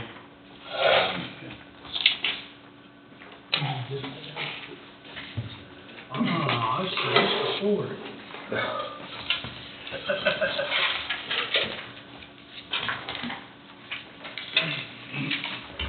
So this is just some numbers. I kind of look back a little bit, recent history, on what we budgeted for asphalt in a given year, and then kind of the price the asphalt was that year, and kind of the amount of miles that we were able to work on. So one thing you'll see here, this goes all the way back to 2011. You know, our budget the last couple of years, we budgeted $1.5 million for our asphalt projects. You go clear back to like 2012, that year we budgeted $1.4 million. Through the years, it's been anywhere from 1 to 1.5. The budget's been pretty similar, you know, through the last years, but when you get for the price that we were beat the asphalt cost, you go back to 2011, it was $60 a ton. Kind of start working your way up. You know, there's some years that oil prices were high, maybe there was a spike there that year, but you kind of work your way up, and I mean, even 2019 was around $99 a ton. 20 was $70 a ton. 21 was $80 a ton, and it's been over 100 since then. You know, the one thing we've got, we're budgeting the same amount of money, and over time we've been working on fewer and fewer miles because of the cost going up with us. So 19, don't mean to interrupt you, 19, you're saying we did 11 miles at $99.50 a ton, budgeted 1.2 million. So, one thing that I didn't go into here is that's the price a ton. So on the miles, that's anywhere from a skim like an inch overlay to up to 3 inches of overlay. Okay. So the miles is kind of it's hard to judge. I mean, I know in the past a lot of times that minimum we would put down is 2 inches. I think as asphalt prices started going up, we got into like inch and a half overlays. I can't remember the last time we put a full 2 inch overlay on roads. Now this year we're doing an inch leveling course with an inch overlay. It's not really a 2 inch overlay, it's an inch, you know. But in the past we put down thicker asphalt, and we were trying to stretch them dollars more and started putting in thinner amounts of asphalt. So that's why the numbers don't all take your calculator out. No, correct. That's right. That's right. But really, right. The price per ton and what we budgeted in a year, that's right. That's, you know, the bread and butter here. Yeah. If the miles, instead of reflected miles, reflected quantity tons of asphalt purchased. Right. Would be an easier Yeah, but that's calculation. showing. No, right. Yeah, but that's showing how much project you had too, so Right. you understand the miles, yeah. Right. Depth's entering into that, and the process is entering into it. Right. A few other things. So what we're dealing with now is, you know, some of these roads, you have to, if you start doing overlays on roads, every so often that's got to be part of the maintenance. You have to add some overlays in there, mills and overlays. We've gotten behind on some of that. You know, this year we had trying to narrow down what we want to do for asphalt this year, and we narrowed it down. We come in a little bit over the 1.5 million that we had budgeted. You know, we have some money in special highway to offset that, but you know, there's other roads that I think we may look at trying another project this summer yet with asphalt, but we can discuss that a little more at the end of awarding these motions. But you know, I just kind of wanted to show some of the history there, and as we're going through these motions, we'll be pulling out of a couple different funds as we award this asphalt. Basically, in a nutshell, we've been going 1.11 to 1.5 over the last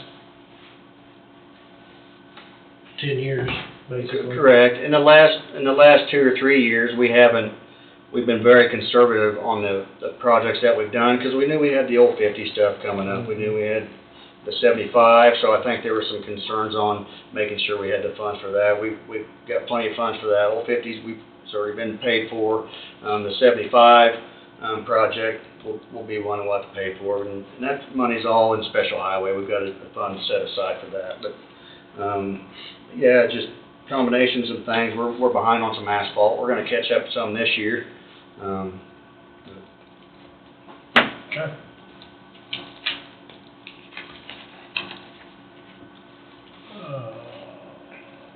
Let's see where I do that.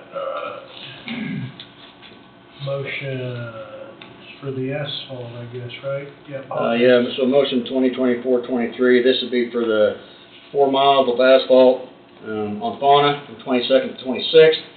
And APAC was a low bid by over $60,000 on that at $694,600.70. Move that bid received April 10, 2024 by APAC in Emporia, Kansas in the amount of $694,600.70 for hot mix asphalt project A2401-C, funds to be paid from general fund Public Works asphalt line item. So moved. Second. Moved by Hugan and seconded by Meats. Any discussion? All in favor say aye. Aye. Aye, motion passes. All right, thank you.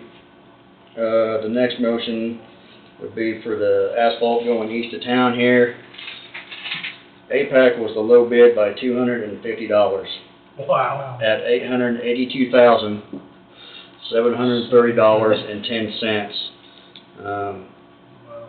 So this would be the motion that we will need to use $77,330.80 out of our special highway fund, along with our Public Works asphalt line item. So we need to add that in the motion? It's in the motion. It's not. I don't see it in the motion. It's not in my motion. 2024-24 and special highway. You want the dollar amount, specified for special highway, that's not what's. I mean, I guess if it needs to be, It's up to you. I don't think it needs to be, it's just showing that we're paying out of those two funds. Those two funds? Okay. Yeah. All right, I'll move it. That's what the motion. Yeah, also, okay.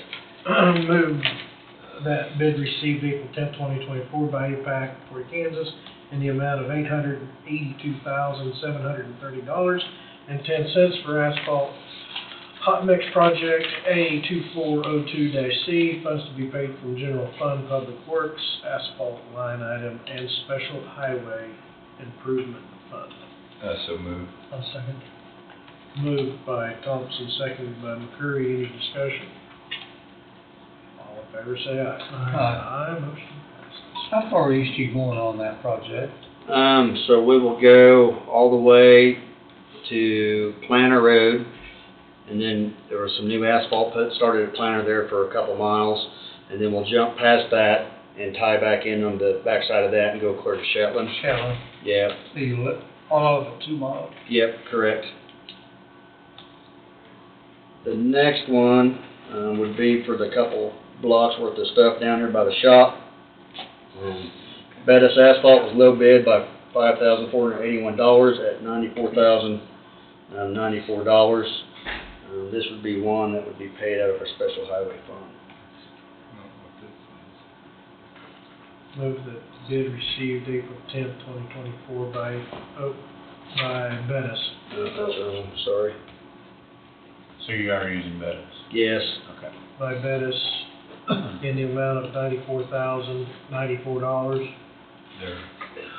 One day from Topeka. Topeka. For hot mix. Project A2403-C, funds to be paid from Special Highway Improvement Fund. I'll move. I'll second. Moved by McCurry, seconded by Knight. Any discussion? Confused. All in favor say aye. Aye. Aye, motion passes. I was just looking at the numbers between APAC and Bettis, dollar-wise. Considerable. All right, thank you.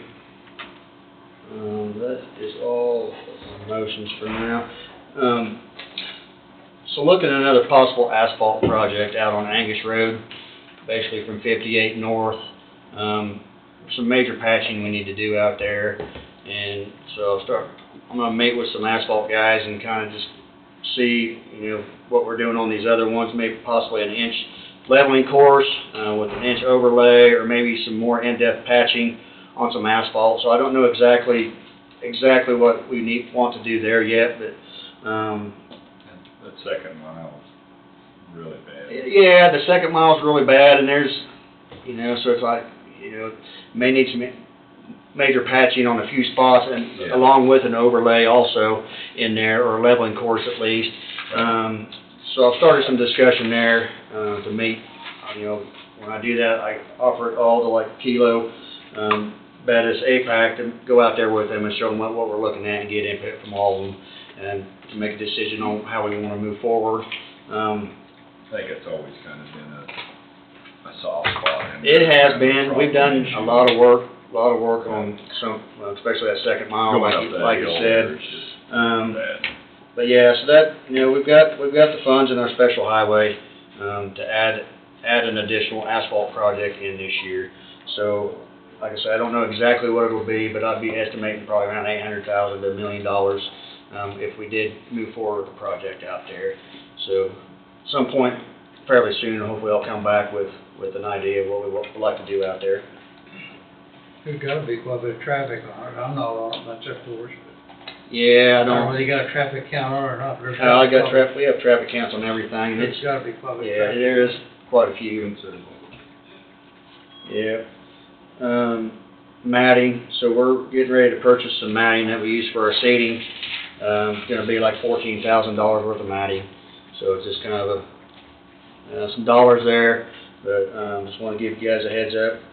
And you see that for long signing checks. What's going on? Summertime's here. It is here. I've got one more thing to go over, but I think I'll let Adam go ahead and go, and then I need an executive session when he's done. The spot on 50 Highway at Harlan Davies's Hill, eastbound lane. I witnessed a car go off and hit that pothole I mentioned. I don't remember if it was to Adam or if it was to you. Around you? Okay. Yeah, where Harlan Davies lives. Okay. In the eastbound lane shoulder. It's off the pavement, but I mean, it is, I don't know what draws people to that spot, but I'll have a skid loader up in that area tomorrow. I'm afraid we're gonna have somebody crash on it. With some rock up there. We can't get this construction started soon enough on that road. not very good. I've had complaints, you roll off the side of the road with a load of cattle on with your stock trailer, or hay bales on a trailer, it rolls the tire clear off the rim, and peels it right off. From the lift. Okay. From the asphalt down to Yeah. the rock, when they go off, they try to come back. Okay. It just Hold spits off, hold it on. spits the tire off the rim. So, like I say, the construction can't start soon. Right. So that's about all I had, I guess. That's all I got. Adam, is it Adam? Yep. Adam Max. Who's that guy? Got a lot of tires to purchase. Good morning. Good morning. Had a call out Friday, of a tree down. Had called somebody in to go take care of it, and that's all that I know of as far as call outs. Other than that, I've got some motions here on some tires and some blade stuff and CP2, and I'll be out of here.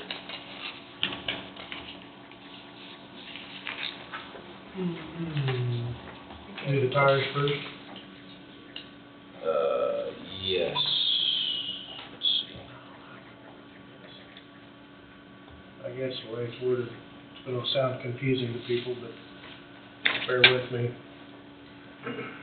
Move to find that the bid for assorted tires, April 10th, 2024, partials 1, 5, 6, 7, and 8 be awarded to Bar Tire, Burlington, Kansas. Partial 2, 3, 4 be awarded to Heartland Heartland, Topeka, Kansas.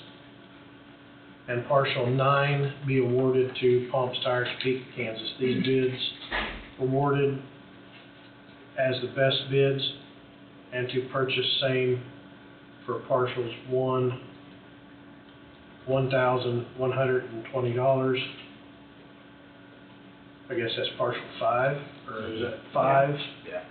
Partial 5, okay, partial 5, $3,090, partial 6, $2,544, partial 7, $1,936, partial 8, $4,400, for the sum total of $13,090. To Bar Tire Inc., partial 2, $1,296.58, partial 3, $3,746.80, partial 4, $7,972.96, for the total sum of $13,016.34.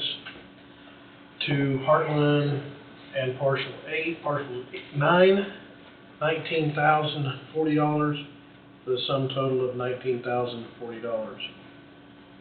To Palms Tire Service Fund, to be paid from Road and Bridge Fund. Does that make sense? So moved. I second that. A lot of tires. A lot of tires. Seconded by Huguenin, or moved by Huguenin, seconded by Thompson. Any discussion? All in favor say aye. Aye. Aye, motion passes. Thank God I didn't have to reread it. Thank you. I believe the next thing I have is a couple blade disposals. Is this one that's got the bad motor? Yes, sir. Okay. How many blades you have? Oh, 11. I think it's 11. Off the top of my head. I think we have 8 that run every day, and we have 2 spares, and then a 6-wheel drive for the dirt crew. 11.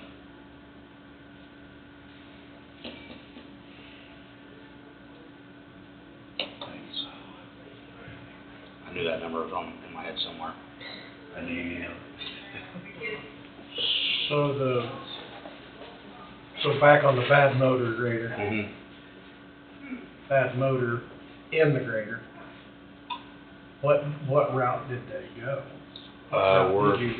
Well, I mean, I guess that kind of ties into the B side of this motion on the new purchases. So, Right. so they CAP offered us $44,000 trade in on that, the way it sat, as is. And it's gonna cost about $60,000. 59 for, because it's beyond just a Band-Aid, like I said. It was gonna be 59 for a reman long block. Yeah, 59,800. The comparison to that is B22, which is a blade that's still up and running every day. Similar in hours, it's got 11,000.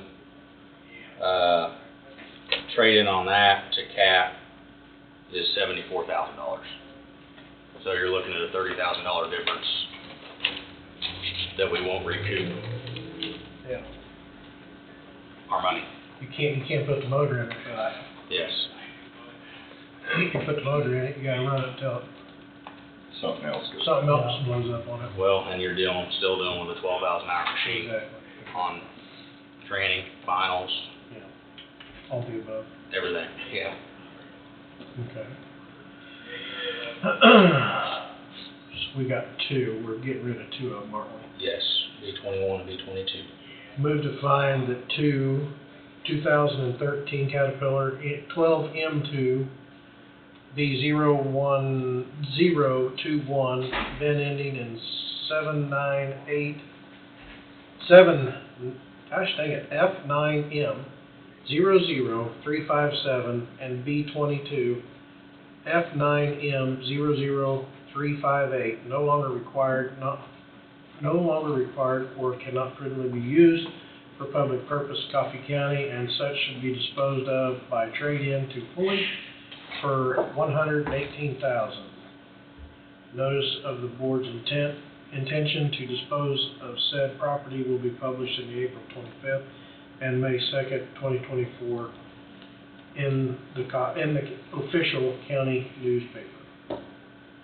Also move. I'll second. Moved by Meeks, seconded by McCurry. Any discussion? All in favor, say aye. Aye, motion Thank you. Next thing is a purchase. Two new blades. Okay. Moved based upon the recommendation of the Road and Bridge Supervisor to accept bid from Foley for two 2024 Cat 140 to the purchase price of $731,275.84 with standard warranty as best bid, and to purchase same for the sum of $613,275.84 to be paid from General Fund Public Works Equipment line item. Said purchase of the sum of $613,275.84 reflects a trade value of $118,000 for two 2013 Caterpillar M12M2, B021 and B022. So move. I'd second that. Moved by Hugian, seconded by Thompson. Any discussion? All in favor say aye. Aye. Aye, motion passes. All right, thank you. That's some work. And we did the CP2 already. Oh, you already did your CP2? Yeah. Perfect. He was gonna sign that. You guys have anything else for me? If not, I'll. Yeah, the CP2 is in our miscellaneous beginning, so. Yep. Okay. And I knew it's your summer help, so. Yep, and I think I just need to do that. All righty. That's all I got. Thank you, guys. Thanks very much. Thanks, Have a good day. You too. Better back. Yeah, I would like to request a 10-minute executive session for the board, myself and Wade, to discuss non-elected personnel job performance. Can you give us a couple extra minutes? Yep. You said 10 minutes? Please. I will I'll second. Moved by Knight, seconded by Meeks. In the executive session, the board, Wade and Rogers. All in favor say aye. Aye. Aye, motion passes. We will enter at, let's just make it 11:48. For 10.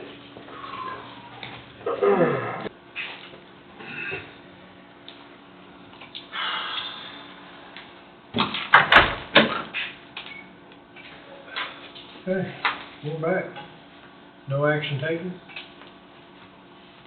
For the last executive session.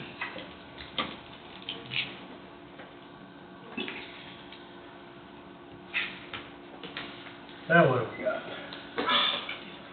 It's like Heidi Harris. Heidi. Well, guess good afternoon. Yeah, good afternoon. That's always what's going on now. I just wanted to give you guys an update on the planning board meeting. The Coffee County Planning Board conducted the public meeting for the proposed solar last Wednesday night, April 17th, and due to the questions that were asked for the public, they decided to go ahead and table that discussion to be able to hopefully find and answer those questions to May 15th, starting at 7 o'clock. And they told the public at the hearing where it would be, so it's going to be at the 4-H building. It's where it's in Kelly Park in Burlington, Kansas. And that's May 10th, right? May 15th. May 15th, I'm sorry. May 15th. We should have some on different Wednesday. Go ahead. May 15th at the 4-H building. 4-H building at 7 o'clock. I posted on Facebook already too. Well, it was an exciting meeting, I hear, so. We had a lot of public comment. Are the questions gonna be on the zoning regs or a wide array of other questions that were asked? That is still being researched to figure out what questions we'll be able to ask Right. or answer related to what was asked on Wednesday night. We're still diving into those questions right now to be able to give you an answer today. I can't give you an Right, answer today right. on that. That's fine. Just curious. Thank you, ma'am. Thank you. Have a Thank good you very week. much.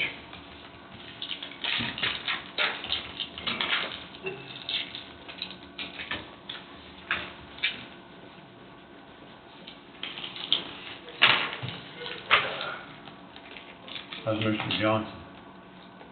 Mr. Johnson is retired, lives west of me on Kennedy Street. Tom is doing very good for me. When somebody asks for Mr. Thompson, I always get nervous.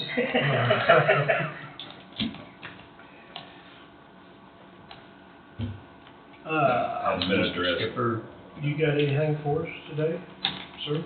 I got 10 minutes if you got 10 minutes. Skipper's not here yet, he was running over, so. Should I call him? Do you need a 10-minute executive session, or you? No. I just want to talk to you about a vehicle. We got 10 minutes. So we're in the jail is in need of a vehicle, transport vehicle.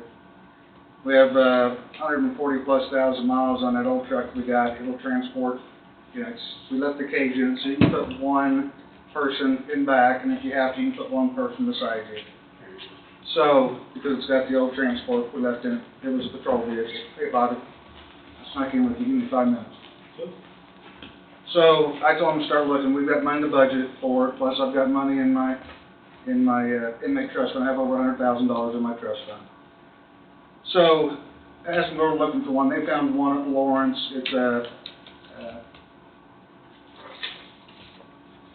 It's a big Suburban. It's a 21, I think. Yeah, it's a 21 Suburban. We've already talked to the company that does all of our work. They can put a cage in the back, and they can make it where we can haul male and female together because there's a separation cage in it. And that's what I'm needing when I'm going out to get somebody. I have to make 2 trips because right now I can't separate those. Anyway, a couple other agencies that bought these and had these systems put in. It's the same company out of Andover that does all of our trucks, this Serve company. So they came back with a price of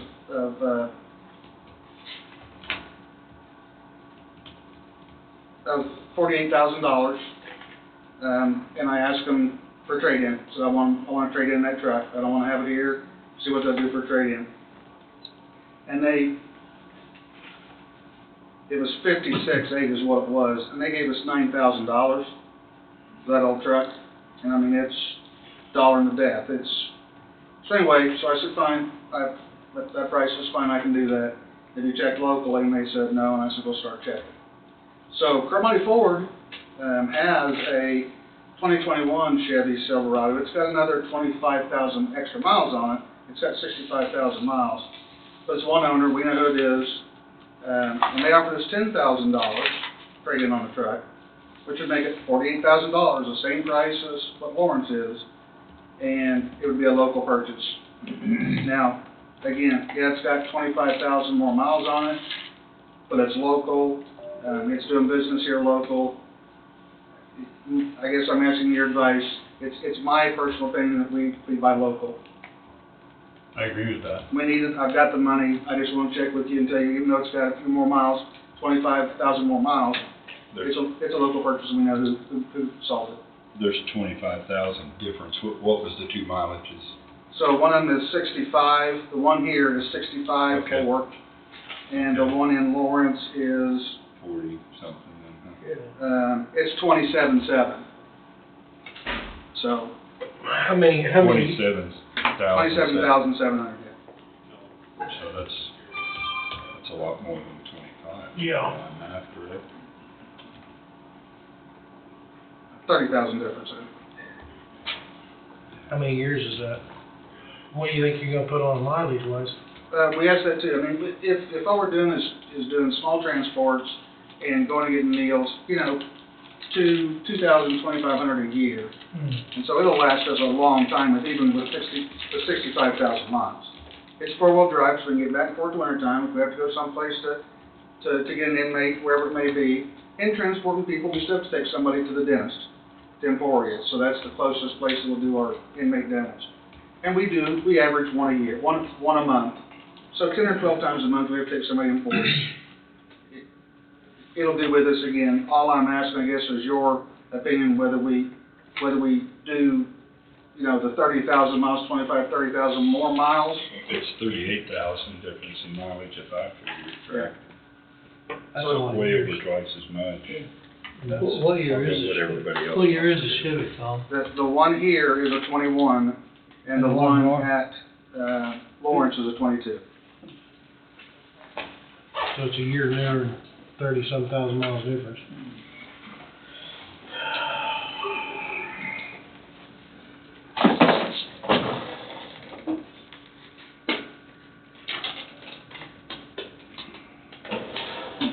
It's a lot. Your gut tell you one here locally is just the way to go? I mean, Sir, the one you're talking a year's difference, a few more miles. So One's the one- older than the other, that's why. The one here is a high country or whatever, the top of the line, leather, sunroof, everything else, which may help it out, come trade in, I don't know. The one in Lawrence is just an LT package. If that makes a difference, you know. I see. Doesn't That's price. That's your difference in your price, just which one's the best suited for your needs. There's no difference other than a year different, and like you said, 35,000 miles, 40,000 miles difference is no difference, it's the same price, same trade-in value, I mean, you know, it's all the same, it's just whether we want to. And you put on what, you say 2,000 to 2,500? 2,500 miles the most a A year, year. yeah.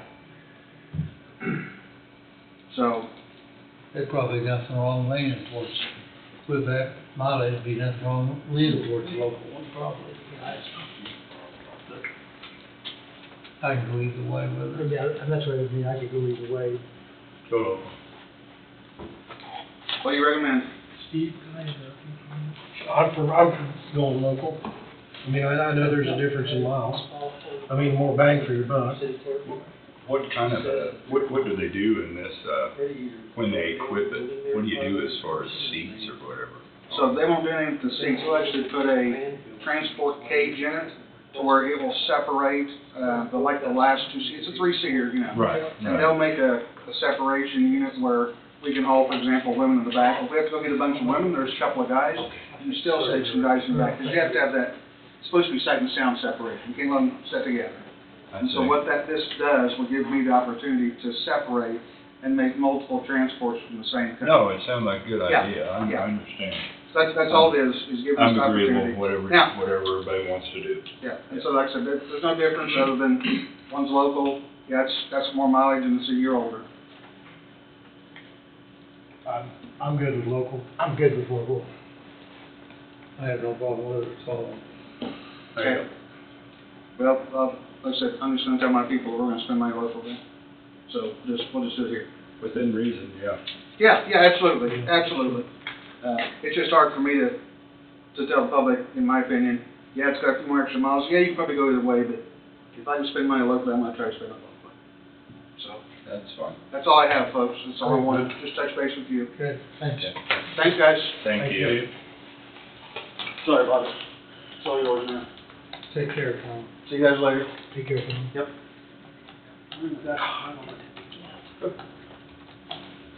Man, I'm good. What you got there? What you typing? Me? Mm-hmm. Oh, I don't know.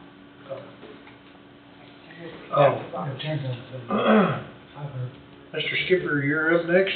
Yes, sir. I got a motion here on the board, executive session. Yes, sir, to discuss non-elected personnel, 30 minutes, county attorney, myself, and the commission. Now, let me go through this thing. Here, I'll let you set that while I read the motion. Move to enter executive 30 session. minutes? for Maybe 30 better just minutes. write down the numbers too. To include each of the commissioner, Wade Bowie, and economic development, the development director, Bobby Skipper, discuss personnel matters, non-elected personnel related to blank under KSA open. The job performance. Yes. Job performance, related job performance under the Kansas Open Meeting Act, KSA 75-4319V1. So moved. Moved by Meeks. Seconded by Thompson. Any discussion? All in favor, say aye. Aye. Aye. Passes. We will enter at 12:14 for 30 minutes.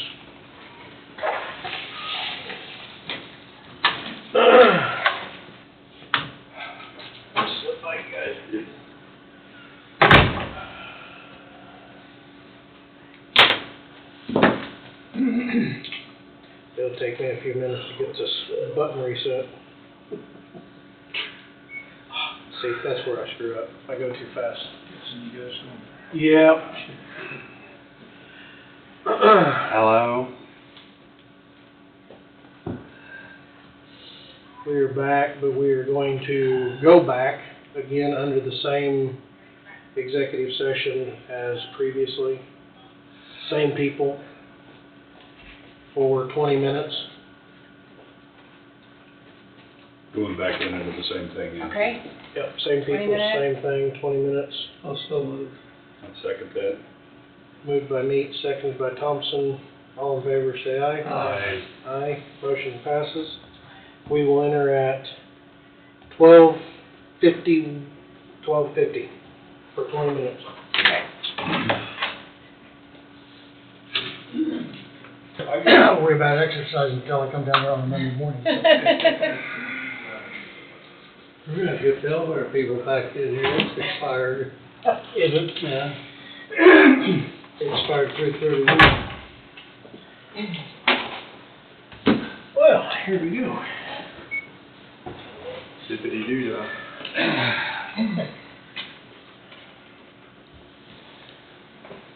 We're back. No action taken with a firm statement. I think we've got all of our business done, don't we? Mm-hmm. Round table we go. Agenda is complete. So it was brought up earlier and approved regarding the Maribel's project and buying out the city loan. So that happened, actually, I wasn't aware until Angie brought it to me. I went to the city council on Wednesday night for the purpose of hoping that that got done. There was still some language that had to be worked out, and it must have been worked out. So the next step along the way is that check be cut and sent to the city, and then the county will take, now the county's on the clock to take action, and that will likely occur, hopefully sooner rather than later, in the Coffee County District Court. So, it's one of several steps, and the ultimate goal is for the county to end up in the spot where it can legally make decisions regarding that particular property.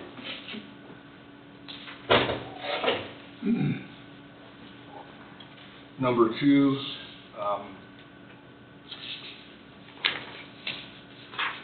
I need to request a 15-minute executive session. This will be under the attorney-client legal advice related to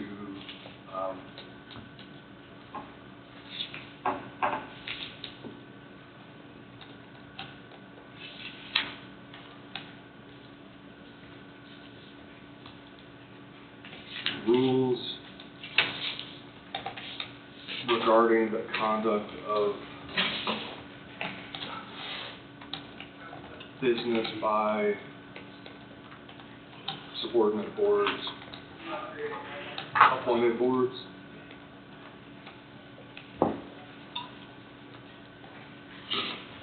That's it?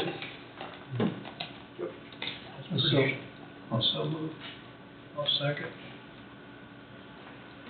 Executive session, the board, Wade Bowie, 15-minute. Moved by Mead, seconded by Knight. Any discussion? All in favor say aye. Aye. Aye, motion passes. We'll enter into executive session at 1:18 for 15 minutes. 1:15. I'm saying it's good, I'll skip it. It'll be good for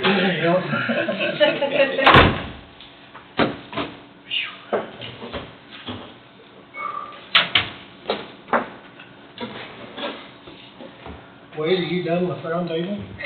Think so. Come on, if you're rolling, let's, might as well make a day of it. Plenty of time left in Been pretty good. Been a productive day, I guess. Yeah. Covered lots of stuff. Well, Steve? I do. Brad came in a little bit ago. On Fifth and Pearson Avenue in Waverly, the roof on the old Williams Feed store caved in 2 or 3 years ago. The city ended up with it. And now they're cleaning it up. They're knocking the walls down and cleaning it up. And they forgot to call in, or this should be something coming from Rhonda, but they forgot to ask for Waive the landfill fees? waive the landfill fees. The city clerk forgot to call anything.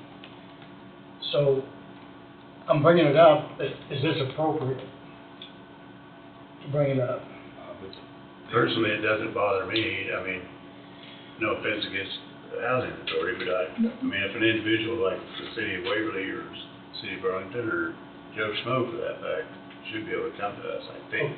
Well, I guess that's what That's not the normal routine, but. that's what I'm bringing up, is that they would like to have the landfill fees waived for that removal of that building. Well, they're probably in the process of doing it. They are, they're Remember bringing it doing down it, now. so. The roof in the second story came down into the bottom floor, so,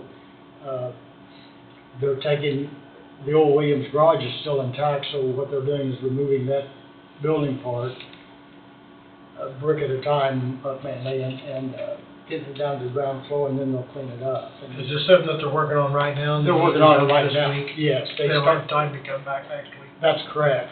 And Brad brought that in, and the city clerk had called down, and I said I would bring it up to see if this was appropriate.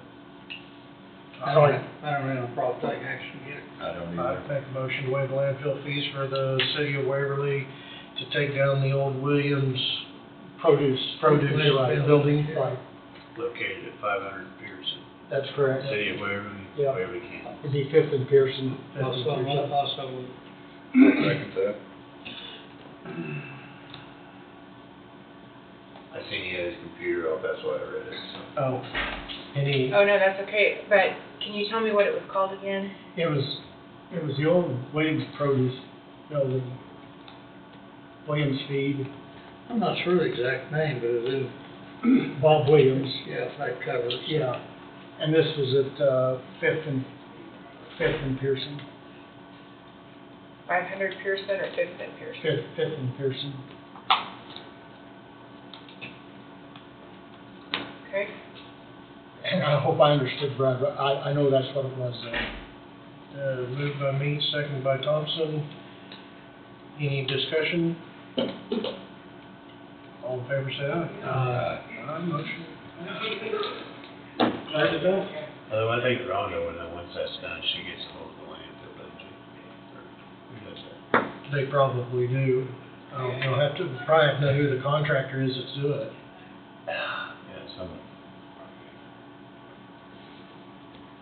Well, or I can let Carrie know at the landfill Yeah, too. That'd be fine too. yeah. But I just know Rhonda does make contact. I knew she did, and I wasn't trying to And I can let her circumvent her, I know was just, too, I can let Right, Rhonda know. do I can let Rhonda know too. so Okay, that- that'd be That'd be great. great. That'd be great. Everybody understands the intention. Yeah. It's not normal practice, but if they're they're trying to get this done They're trying and to get fail it to get done. it turned in, we don't wanna hold up Well, something that's doing the city good. If they want to get it done before it starts raining. Yeah. Is that all you had, Steve? Yes, sir, it is. Don? Good to go. Wade? I don't have anything. Tom? Well, it sounded like the meeting Wednesday night was kind of a free-for-all, if you will. I'm gonna lose my verbiage and lose probably how I should approach some of this, but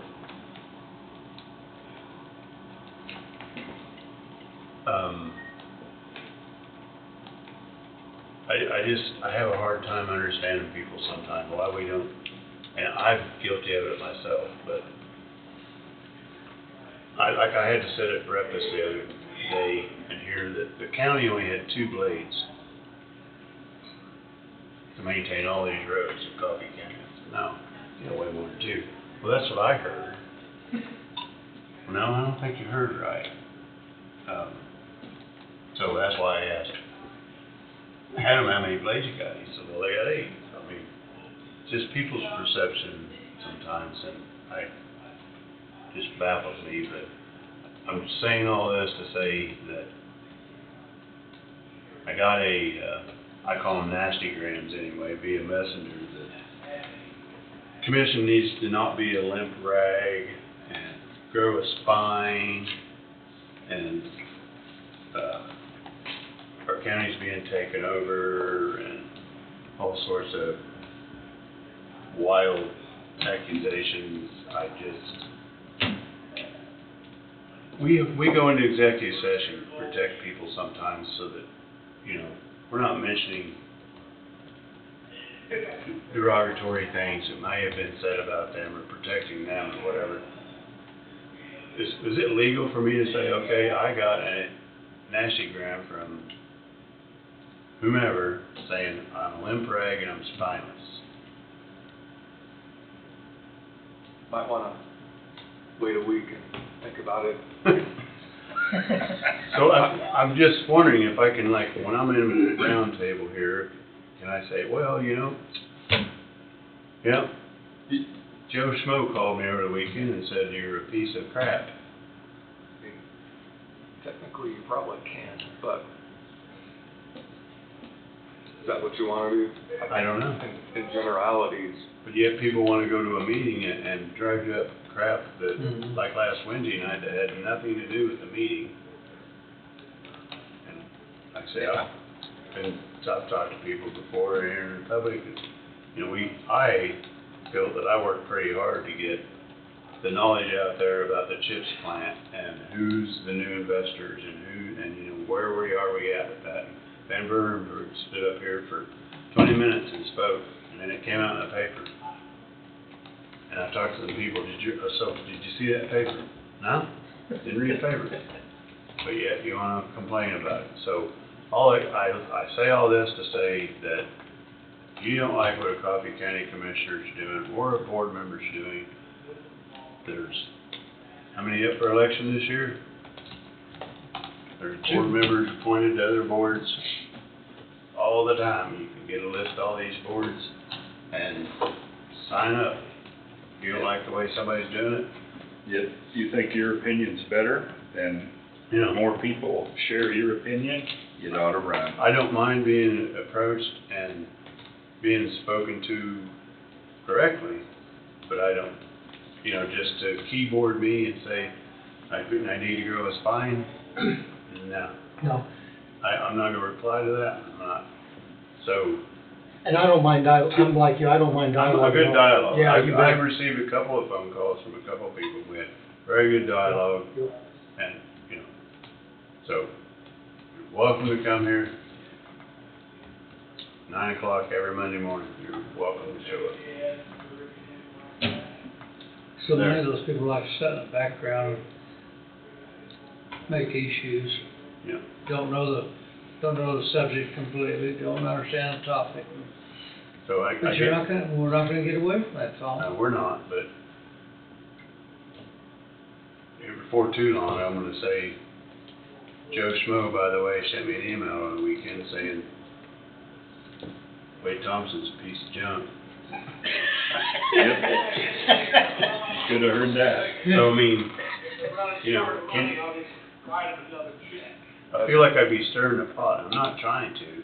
I'm just trying to, Yeah, it's really you know, disappointing. Yeah. let's have some open dialogue. Let's not throw out accusations and call people names. At one point in time, anybody who had anything to say would come, put their name on, get on the agenda, and they'd come in and speak their mind. I think now there may be some reluctance, maybe not, to do so because it's on YouTube. And Well, there's a reason why a couple people, commissioners wanted that. Is Trying to be open. Trying to be open, and yet, yeah, so that way you could go back and watch a meeting and this is exactly what was said. You know, 'cause I'm sure Mike can't write every word that's said in here in the papers. I think what people find out, and each of you probably have found out as time went on, you came on board, you ran for commissioner, you had a plan ahead of time, you came in and you found out that some of what you thought was exactly how it's going to go, but the majority of it's something completely different. Several of you joined on, went through COVID. That's not what you planned on signing up for. Went through a number of different things. And for all the people who are on appointed boards, they are volunteers, volunteering their time, trying to do the best they can with what information they have. And I think, as you said, if somebody wants to make a difference and they think they can make that difference, then they apply, they get on these boards and see that it's not as easy as what probably people think it is, to be the ones making those decisions. Being the decision maker, each of you, as a board, sets policy for the entire county. And that affects everybody in the entire county. It's an awesome amount of responsibility. And I don't think any one of you take it lightly at all. No, sir. I would have to admit, when I first came on, I did take it somewhat lightly, and I was guilty of some of the things I'm accusing others of, but I had learned a lot about myself and a lot about people in general, and I wanted to vent for a minute, so I did. You did a good job. Thanks. You know, the harder we work to make life in Coffee County better, and the whole thing, the harder we work to make that all happen, I think it makes us into more, it creates more issues coming back on top of us. Well, you know, when I first got here, A lot of people just don't listen to the true facts. Yeah, I heard a lot of people, that's, you know, their number one concern was, what do you do when Wolf Creek goes away? What do you do when Wolf Creek goes away? Well, the volleying out there to try to get the CHIPS plan is one thing. It's solar energy, and what are the benefits tax-wise we're gonna take from that? I mean, I know we're gonna take land out of production. There's a lot of questions to be answered on that. Sure there is. You know, what are the financial benefits too? Yeah. A lot of things to consider when There the is. final decision comes to this table. I've told a lot of people, you know, they've called me and asked me my opinion, I'm like, I don't have one. Billy bought and paid for that 160 acres by blood, sweat, and tears. I don't feel that it's my right to tell him what he can and can't do on his own dang property. I'm not for big government, I'm truly not, but I wanna make sure that the county's not liable for something that's coming in. That's protecting the taxpayers down the road. Yeah. You know, I just, as long as our backside's clean and covered, I'm good. Billy wants to put 8 million solar panels on his 160 acres, go for it. The one good thing about the solar panels is you can't see it from 10 miles away. The other bad thing about solar panels is it does take the ground totally out of production. The wind farm, you can do something around it. I will, good, bad, indifferent. There's pluses and minuses to all of it. So, was you done? I was. Sorry. Angie? Yeah, I got a few things. So I have already emailed Carrie and Rhonda, so they're aware. Thanks. Done. Thank you.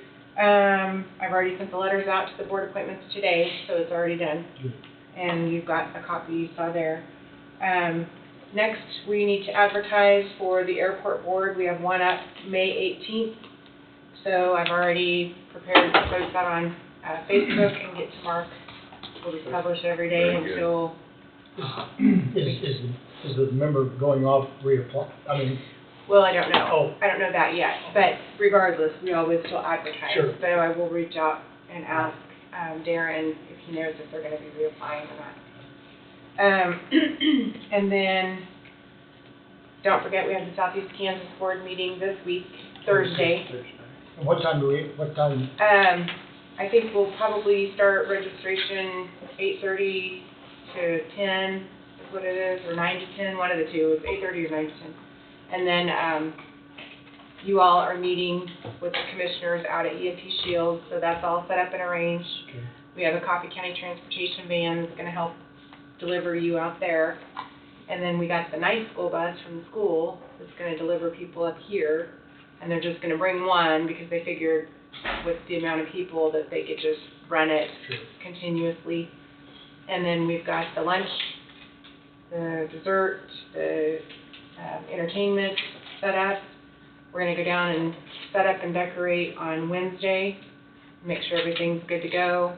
And then we'll have employees are going to go down Thursday morning to cut pies and get those ready because they will start steeping or cut too early, so we don't want that. what time in the afternoon generally will that be? Well, I'm hoping if everything moves as smoothly as I'd like it to, that we could be done by no later than 2. Okay, I was just curious, yeah. And we have gifts. We've purchased some gifts. That's pretty much kind of come out of the county's budget, but we've gotten everything else taken care of, so we really aren't spending that much money. We did some gift cards. We're doing some different baskets we bought from each community, and so it'll be a little something. And then we're also going to get some little flowers to put at the seating area, so that everybody can have something to take home.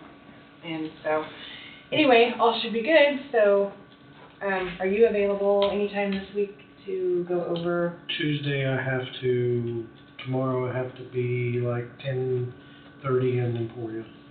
Okay. But other than that, I should be available. Is there some time we can get together and Go over. figure out? Yeah. Yeah, whatever. Okay, and then we'll have a head table, which is where you all will sit. Typically, it's all of you and Wade and me, and then whoever's doing the invocation, which is going to be Richard, the treasurer. And then we have entertainment, and we'll also have someone to sing the national anthem.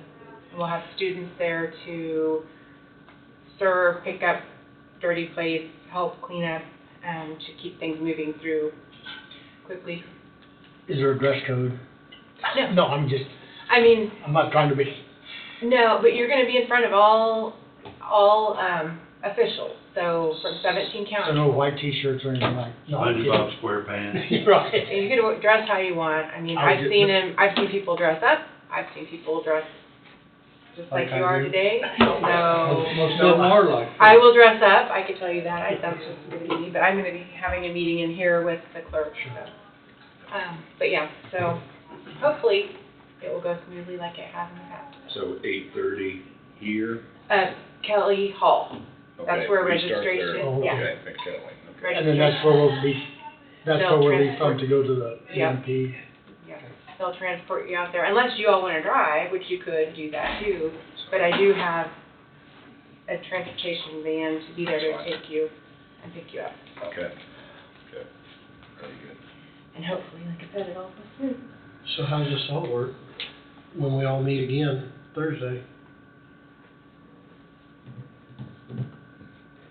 Do we adjourn today or do we recess? You're not making decisions, you're just, Well, we're not making decisions, but we're gonna be seated as a board. That's what I was thinking about. You got about 10 minutes to research that, Wayne.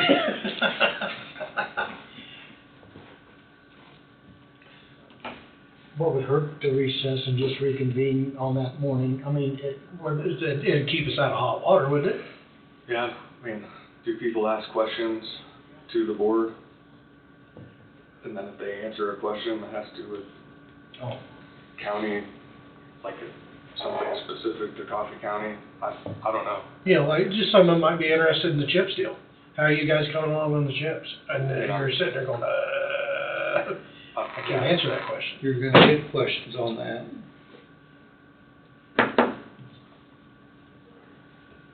Well, then, Don't make any motions, though. Yeah.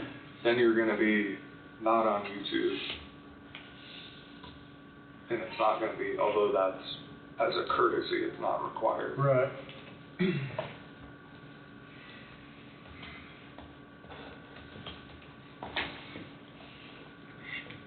How have you dealt with that in the past? I don't believe they were in session in the past. So we're okay to sit at a table if we're not having a As long as- discussion? Yeah, as long as you're not conducting business. That's the, I just want us to be in the But clear. we that's kinda all. are. We're conducting the conference. We're not making decisions. Look, Yeah, we're not you're- making you're- decisions. You're not acting in your official capacity as the board of county commissioners, Okay. of Coffee County. I mean, I think that's the. As long as you think we're distinguishing- okay, that's, just want us to be. I would encourage you to do this. If you're not gonna go in, as the board of county commissioners and you recess, or you adjourn, sorry. You have one person who ends up being your spokesperson, so that you, if a question is asked, then one person is the one who, so you're not. In other words, if you get a question, you just defer that to the spokesperson, is that what you're saying? Yep. And then, I think, because that's gonna be only when you're sitting at the table. Right. Honestly, I don't know At how the that. table, no. I mean, that's just, we welcome everyone and, I'll do the roll call. You can say a little bit of something about, thank you for coming today, whatever, we'll go over that. And then we will go into, if we want to recognize the veterans, which we would do that, those would stand. And it's just a luncheon. Sure. There's no meeting business, there's no nothing else that you would even be discussing, or will anyone be asking you questions at that.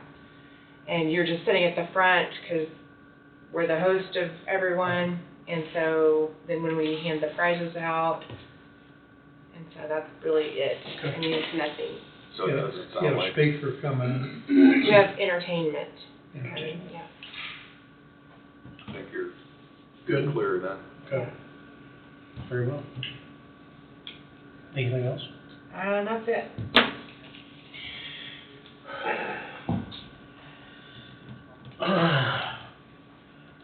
The nasty gram I got this week was,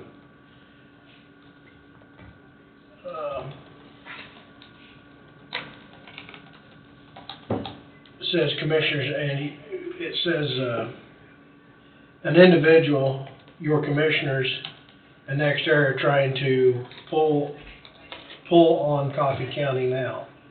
Pull on over on Coffee County is what I think. I'm gonna read between the lines. Wake up, Jesse, and stop giving away our land because we might need to eat someday. Well, I've been awake, I think, for most of the meetings, but yeah, I had some conversation back and forth with the individual because I knew the individual was not in my district. I was pretty confident. And so, I informed her of the facts that I could present. And, really nothing else was said. I had several phone calls. They weren't nothing like that. They was positives. Most of them probably had to do with they had property in the area. I told them my side. I told them, I said, I understand somebody buys and pays for a piece of ground. They ought to be able to do what they want to. My job is to protect the county from anything that should happen later on down the road. And I said, that's what I will stand for. So with that in a nutshell, I had probably 4 or 5 calls throughout the weekend over that. And, I had an email about the board. We addressed that. So I think that's all I have. Well, I guess if anybody's watching today that hasn't watched in the past, when we talked about this solar project, I have one parcel of land that's enrolled in it, in phase one. And I've stated from the beginning, I'm gonna abstain from voting. So, I don't know how whatever. Some people's comments I could not believe, but that's okay.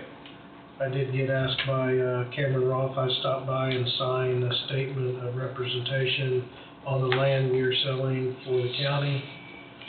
It's required by the Kansas Real Estate Commission to have one signed by the buyer and one. Is that one of these solar panels? Yeah, yeah. So I guess is it okay to stop by Cameron's to sign that? So, maybe just a little clarification since the zoning meeting was brought up. I think there's,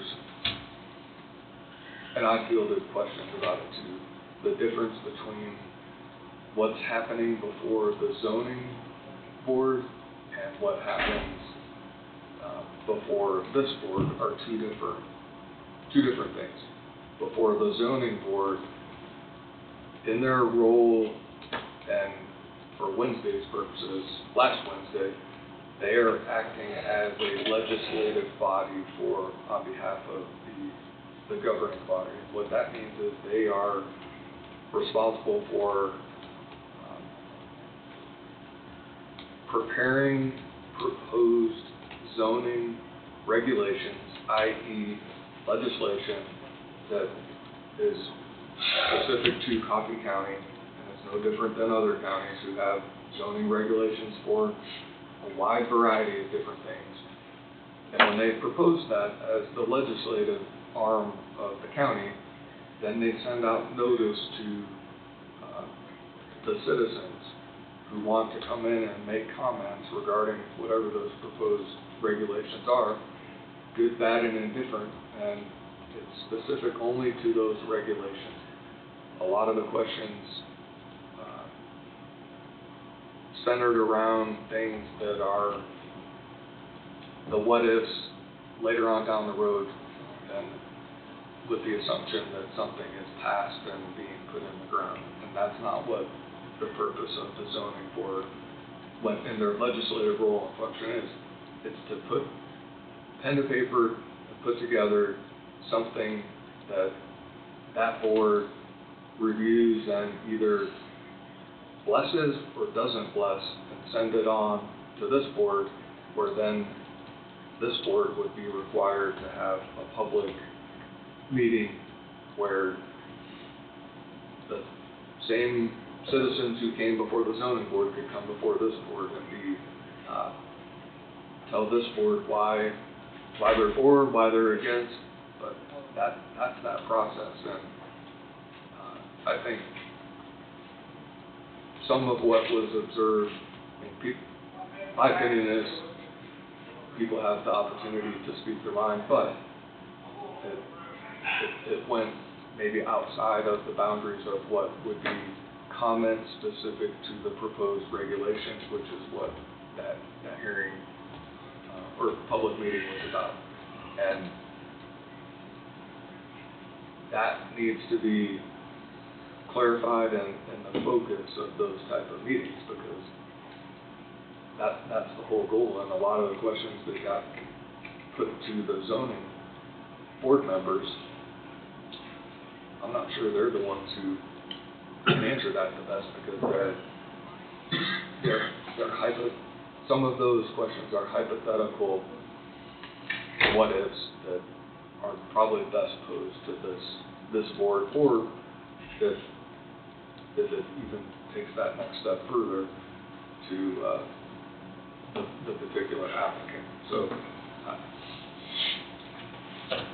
the next meeting on May 15th, and it was captioned that some of the questions that were asked would be answered, and I think the focus will be to have answers if at all possible, but some questions may not have answers at that particular stage. Number two, the proposed regulations were publicly disseminated because a number of people did not take advantage of the opportunity to go view them for whatever reason, and that is where the focus of questions and comments need to be.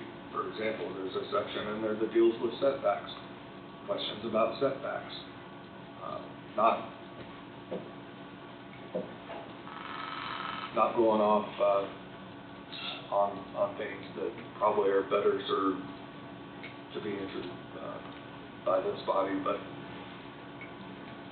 the main point is nothing is being rubber stamped. It's being going through the appropriate process so that it can be reviewed, vetted, and whatever decision is made, that it has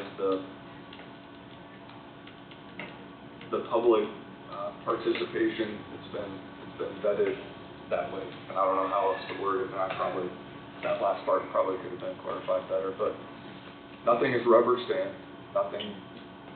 There are no, this board will not make a decision until something is before the board to make a decision, and you're not at that stage. Not anywhere close to it for you. Anybody else got anything else?